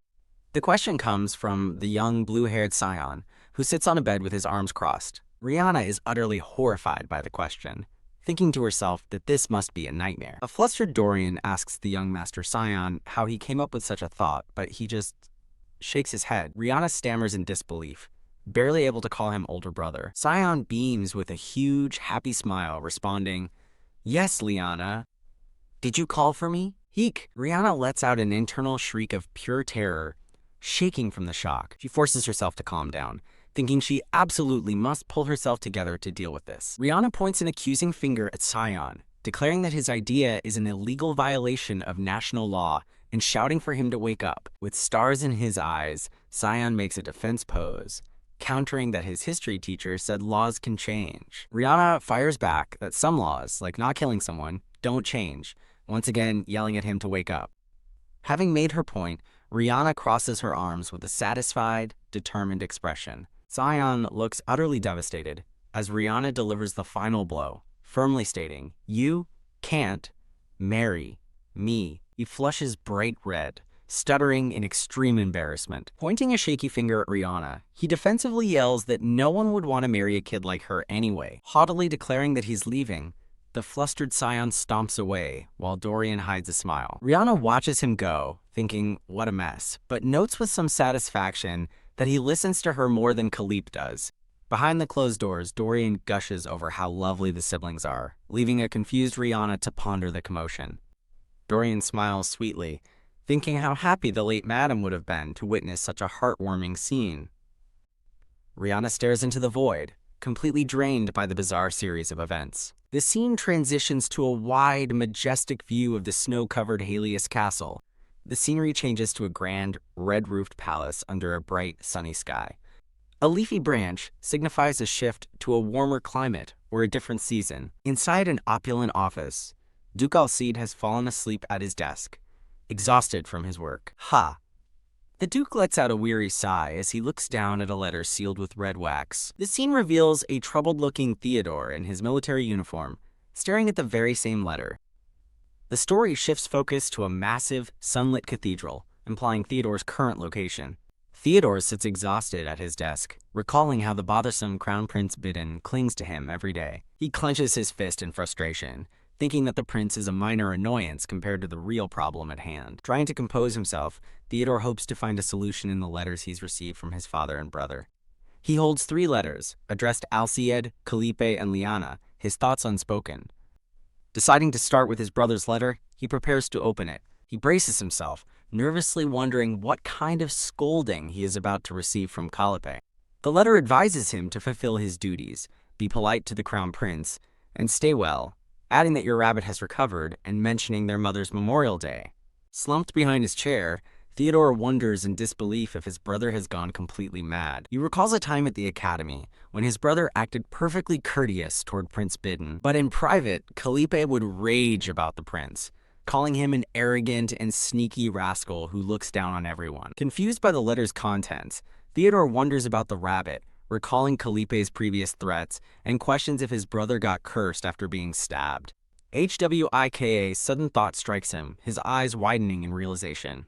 He focuses on the postscript about their mother's Memorial Day, questioning its strange timing. He realizes the memorial was last month, meaning his brother cannot be expecting him to stay in the palace for another year. He suspects a hidden code, guessing it has to do with the 12th word. With growing excitement, Theodore begins to decipher the message, piecing together the words, that palace, find that person on the palace list. Realizing the palace list must be the list of nobles held by Chancellor Clemens, a frustrated Theodore slumps onto his desk, lamenting that attending the ball is now his only option. Setting aside his brother's puzzling message, he turns his attention to his father's letter. He opens it, revealing a letter about the crown prince's birthday gift. A lavishly decorated box appears on his desk, and he sighs. Ah, that. He recalls how Prince Bidden pesters him for the gift every day, a memory that makes him grimace. Deciding that's enough of that problem, he finally moves on to read Liana's letter. He opens the letter and, after a moment of surprise, breaks into a warm, fond laugh for Liana. The letter contains only the word awake in large, childish handwriting. and he wonders what he's going to do with her. He hugs the letter to his chest, touched by her simple message, and thinking he couldn't live without her. His expression hardens as he considers the dark possibility of her disappearing. He imagines a hooded figure abducting a tiny Liana, horrified by the thought of her being taken from him. The thought of her never waking up fills him with dread, and he knows he would have never forgiven himself. PWAK. He grips the letter tightly, his knuckles white with resolve. Steeling his determination, he tells himself to do well and think carefully. He now turns to the other problem that was troubling him, opening a desk drawer. A flashback begins, showing him walking in a garden after a tiring encounter with Bidden. A rustle in the nearby bushes suddenly catches his ear. He glances over, confused, as a small, blonde-haired child peeks out from the foliage. The adorable child, dressed in a red and white uniform, stares back with wide, curious eyes. The child vanishes back into the bushes with a rustle of leaves. Theodore stands puzzled, questioning what a child is doing in the garden. He approaches the bushes, wondering if the child is lost, since the ball has not yet started. He spots the child again, now identified as Prince Franz, standing among the flowers. Theodore smiles warmly and approaches, introducing himself as Theodore Halas. He continues smiling, explaining that he's been staying at the palace recently. Theodore recalls that he's heard of the young, unnoticeable Prince Franz. He remembers that everything he knows about the boy came from Crown Prince Bidden, who had called Franz a clumsy and worrisome child. A warm smile spreads across Theodore's face as he thinks that children of this family are like angels, and he kindly asks the young prince what he is doing. The prince stammers that he was just playing in the garden with the flowers, and Theodore notes that he is the same age as Liana. Seeing the prince looking at the flowers, Theodore asks him if he likes them. Theodore kneels down, smiling brightly as he explains that his own territory is too cold to grow so many beautiful flowers. He asks Prince Franz to show him the garden so he can tell his sister about it, causing the prince to look up, intrigued by the word sister. Theodore's expression softens as he confirms that he has a very beautiful sister, though she isn't at the palace with him. Prince Franz blushes upon hearing Liana's name, and Theodore immediately regrets mentioning his sister. A few days later, the scene shifts to the vast, snow-covered Halas castle. A horrified Rihanna clutches a letter, stammering in disbelief as she wonders who is coming to Halas. An interstitial image shows a joyous, laughing, chibi Rihanna. A character profile reveals Liana Lamerdi is 3 years old and has a personality that is loved but blunt. A design sheet displays the concept art for Rihanna's cozy-looking pajamas. Another design sheet shows 2 of Rihanna's outfits, a pink winter coat with a bear hood and a formal pink and purple dress. A cute chibi Rihanna is shown in her pink, bear-hooded coat, looking flustered. A sleepy-looking chibi Rihanna, wearing her pink coat, rubs her eyes. A final design sheet reveals Rihanna's second going-out outfit, a lovely yellow and white dress. A new character profile introduces Alraid Halas, age 39, as the arrogant and merciless strongman of the North. 2 images display Alraid Halas's ornate and formal dark blue work attire. Alraid is shown again, this time wearing glasses and looking sternly professional. Back in the story, Rihanna continues to stare at the letter in shock, still stammering, "W who?" The letter reveals its sender's intent. Prince Franz wants to see her and has decided to visit Halas. Rihanna processes the news with dread, repeating to herself, "Prince Franz wants to see me?" She grows deeply suspicious, wondering if the king is sending an innocent child as a spy to investigate her. She starts plotting, considering asking Duke Alcid if she can hide somewhere until the prince's visit is over. She devises a plan to either stay at Garcia's magic tower or feign illness, but then pauses to wonder about the timing. Rihanna looks down, deep in thought, as she considers the implications of the visit. An image of a cheerful scion pops up, clarifying that Prince Franz can't visit at the moment, much to Rihanna's confusion. Rihanna heaves a sigh of relief, understanding that the prince is not coming right now. She realizes why there were 2 letters. Scion wrote one, and the other is from His Highness.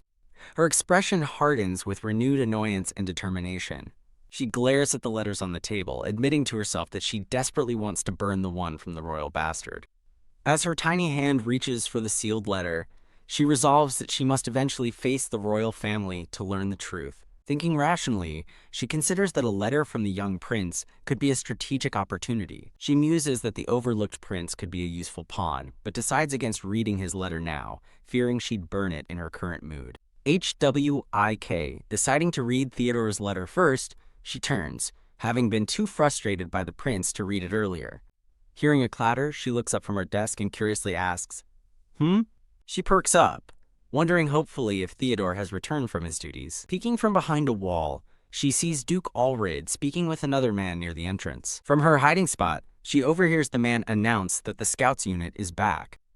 She dismisses her hope, thinking that the recent snowstorm would have delayed Theodore's return. She suddenly freezes, struck by a powerful realization. With wide eyes, she connects the dots, remembering where the scouts had been sent. She leans over her desk, looking at the letter with newfound understanding. As a hand-drawn note from Theodore waves, "See you, Rihanna Tilde," she slumps onto the desk in exasperation. The scene shifts to the beautifully illuminated Xantar Palace at night. At a lavish banquet, Theodore stands stoically in his formal attire, drawing the admiring gazes of the ladies around him. Two women gossip excitedly about finally seeing the reclusive youngest swordmaster, Sir Theodore, at a banquet. Theodore turns away from the crowd, looking drained and thinking to himself that he's exhausted. He recalls the difficult tasks he undertook, including getting math tutoring from the Prime Minister's daughter, just to find the location of a list. He also remembers the hassle of getting his dress coat fitted by an overly zealous tailor, all part of his mission. A voice cuts through his thoughts, asking why he looks so worried. Crown Prince Bidden questions if Theodore feels unwell, finding it hard to believe since Theodore is known for his relentless training. A flashback shows Theodore ruthlessly pushing his knights through extreme training, as he internally denies being the workaholic the prince describes. Theodore presents an ornate gift box to Prince Bidden from Halas, revealing a stunning, flower-like brooch inside. The gift is identified as a valuable brooch adorned with a diamond from Thebes. The prince accepts the gift and asks Theodore to have the Grand Duke visit, but Theodore privately scoffs, knowing his father won't bother. Prince Bidden comments on the Grand Duke's work on the northern defense, while Prime Minister Clemens speculates he's busy due to his family's tax exemptions. Theodore thinks to himself how annoying the Prime Minister is before pleasantly greeting him. Spotting Rosalind, Theodore realizes the Prime Minister's room must be empty, creating the perfect opportunity for his mission. A cheerful Rosalind greets Theodore, delighted that he's at the banquet. Theodore politely compliments Rosalind's dress, and she happily thanks him, mentioning the great effort it took to make. He quickly wishes her a good day and excuses himself, leaving a stunned Rosalind to wonder where he's going. Theodore makes a hasty exit, claiming he forgot something, and bidding farewell to the confused royals and a flustered Rosalind. Prime Minister Clemens fumes, outraged that Theodore dared to treat his daughter so dismissively. Prince Bidden playfully suggests it's the Prime Minister's fault, much to the man's bewilderment. The prince explains that since everyone is talking about the Halas' taxes, Theodore likely felt pressured and left. The Prime Minister and Rosalind stare blankly, looking utterly horrified and speechless at the prince's explanation. HWIK. A furious Rosalind announces she's going to her room to rest and storms off, ignoring her father's pleas. Prince Bidden comically scolds the man for breaking character by calling her daughter, reminding him to act as the Prime Minister. The flustered Prime Minister questions why the prince is addressing him so formally, while the prince just laughs, enjoying the chaos. The prince's expression darkens as he watches them, silently calculating his next move. A flashback reveals that Theodore had previously asked for the Prime Minister's room, claiming he needed help with his studies. Theodore rushes down the hall toward the Prime Minister's room, wondering what the urgent matter is. He grimaces, clearly finding the social charade exhausting. Creak. Entering the room, Theodore mutters that covert tasks like this don't suit his personality. He resolves to quickly check the bottom compartment of the desk drawer against the right wall. He pauses, belatedly realizing he might have given Rosalind an unintentionally mean look. Deciding to make amends, he plans to quickly search the room and then ask her for a dance. The camera pans down, focusing on the ornate rug and the leg of a desk. Meanwhile, Rosalind throws a tantrum on the floor, fuming that she can't stand her dad and lamenting her missed chance to dance with Theodore. Sighing in defeat, she decides to go to her room for tea. Back in the Prime Minister's study, Theodore frantically flips through a large record book. He finds no mention of a Sisal or Idipa family, realizing his lead from the kidnappers was false. He laments wasting a week, suffering through arithmetic classes for nothing. Steaming with frustration, he tries to think of a new plan, knowing it will be difficult to verify the kidnappers' identities. He stops, a sudden memory striking him with a new idea. He recalls little Rihanna telling him that the captives were being taken to a place called Roseanne. Realizing Roseanne is the domain of Drehan, he quickly flips through the book again. He freezes in shock, discovering a list of names for the Drehan family, including a second-born son who is a swordmaster. The world seems to dissolve into static as he stares at the page, processing the shocking revelation. He recalls the bragging Marquis Drehan, noting that he'd never heard of a second son, let alone one who was a swordmaster. Having found his clue, Theodore decides to return to the ballroom, but stops short upon hearing a maid asking about the carriage. Rosalind storms down a hall with her maid, complaining that her father ruined everything, and that she needs tea to calm down. Theodore dives under a sofa just as Rosalind and her maid enter the room, the maid surprised to see the Prime Minister there. Panicked, Theodore realizes he's trapped, as Rosalind will likely sit on the very sofa he is hiding under. He steels himself, determined not to cause a scene over something so minor. Clenching his fist, he concludes that to get out safely, he has no choice but to take action. Just as Rosalind is about to sit, her maid grabs her arm, insisting she can't just drink tea right now. Rosalind asks what she means, and the maid explains that avoiding the situation will result in a substantial loss. The maid urges her to confront the issue directly, but Rosalind worries that blaming her father's traditional views is too political. With dead serious eyes, the maid informs her that at a ball, courtship is war and politics. The maid passionately warns that Theodore might dance with another lady, and Rosalind could be seen as sharing her father's anti-Halas views. Striking a pose with pixelated sunglasses, the maid reframes the situation as a golden opportunity for Rosalind to stand out. Fired up, the maid urges her to seize the moment, and an inspired Rosalind enthusiastically agrees. As they leave arm in arm, Rosalind makes a playful threat, while her maid confidently assures her that everything will go according to plan. The room falls silent, the table and empty sofa bathed in the quiet glow of moonlight. Swish peeking from under the sofa, Theodore thinks he just had a near-death experience. His expression turning determined, he resolves to dance with Rosalind to repay her clever maid. Creak. Leaving the study, Theodore wearily sighs that the day has been far too long. Back at the ball, Theodore and a beaming Rosalind share an elegant dance on the red floor. The scene shifts to a vast snow-covered fortress under a sky crackling with white lightning. In a flashback, a young white-haired girl in a plaid dress beams as someone excitedly calls for Liana. A cheerful red-haired girl in a pink dress happily shouts, "Okay!" The two little girls, one with white hair and one with red, run joyfully through a grand hall. A headmaid explains that the group activity is simply to have fun as the children play on rocking horses. The little red-haired girl playfully tugs on the laughing white-haired girl's dress as they run together. Peeking from a doorway, the white-haired girl announces they're playing hide-and-seek and not to interrupt. The knight and maid smile warmly, as the knight promises the young master he'll wait at the door. Tack the white-haired girl strains with all her might to push the heavy door shut. Her eyes widen in shock as she stares into the darkness, suddenly terrified by what she sees. "Pod!" A voice commands, "Let's start, Liana," as the red-haired girl's eye glints with a star-like light. The two girls walk towards a warm fireplace, the red-haired Liana following her white-haired friend. Sitting before the fire, the white-haired girl asks Liana if they're gonna try the moonlit spell today.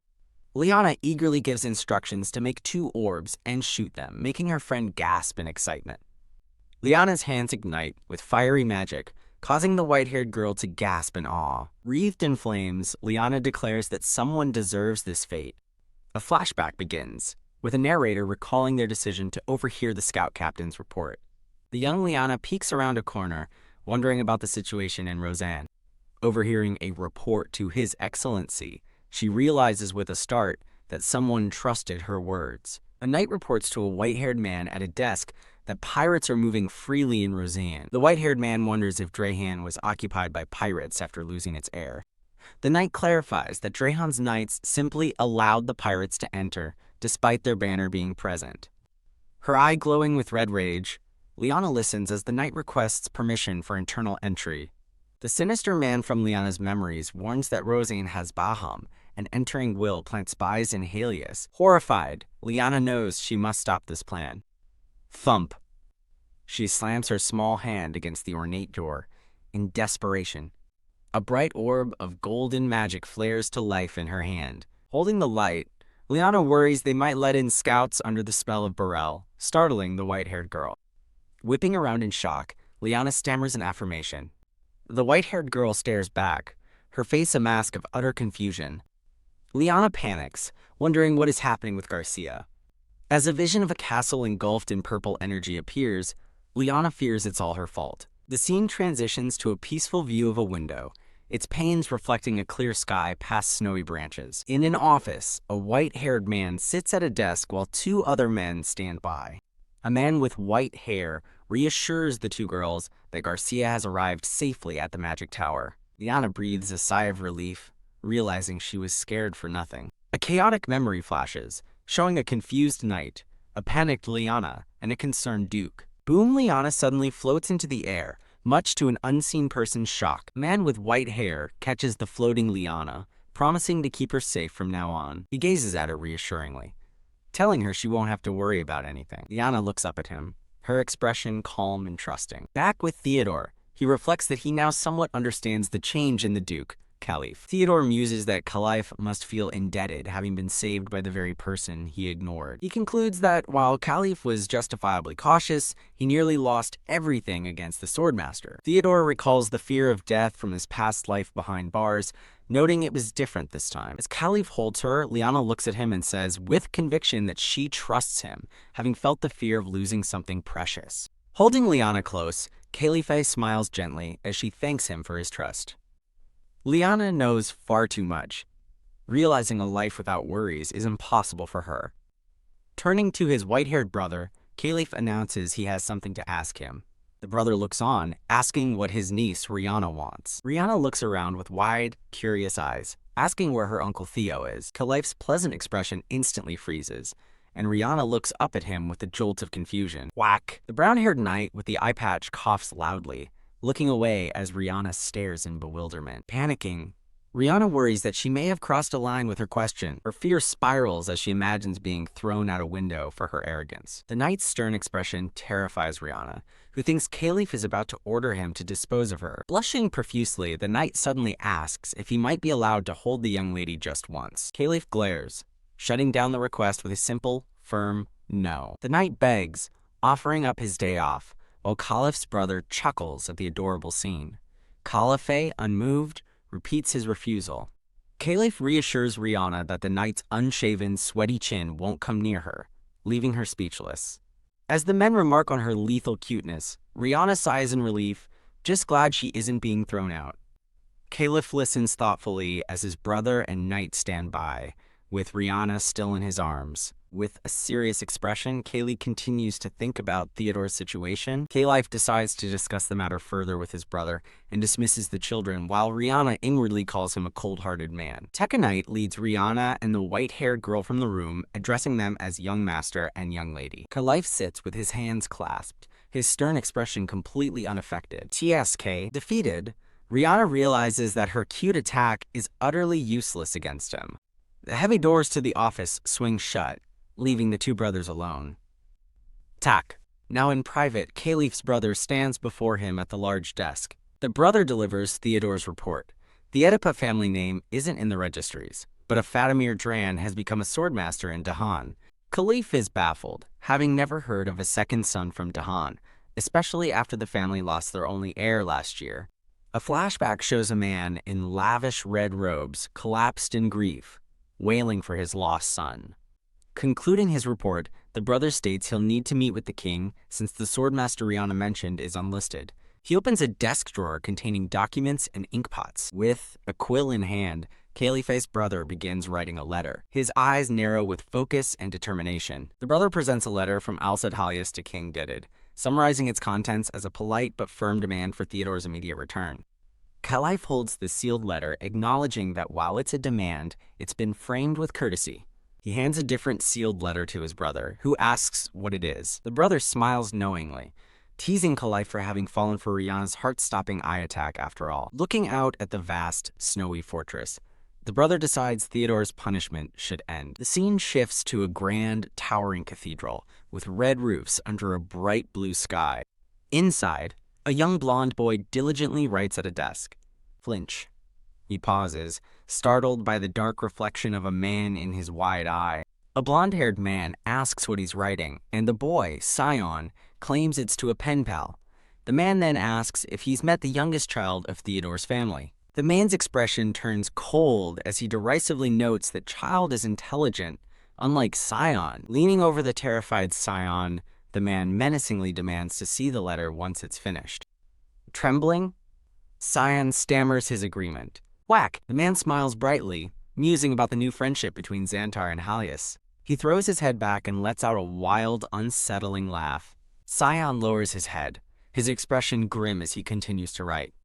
With a dark, scratchy script, he begins his letter, "Hello, my pen pal friend.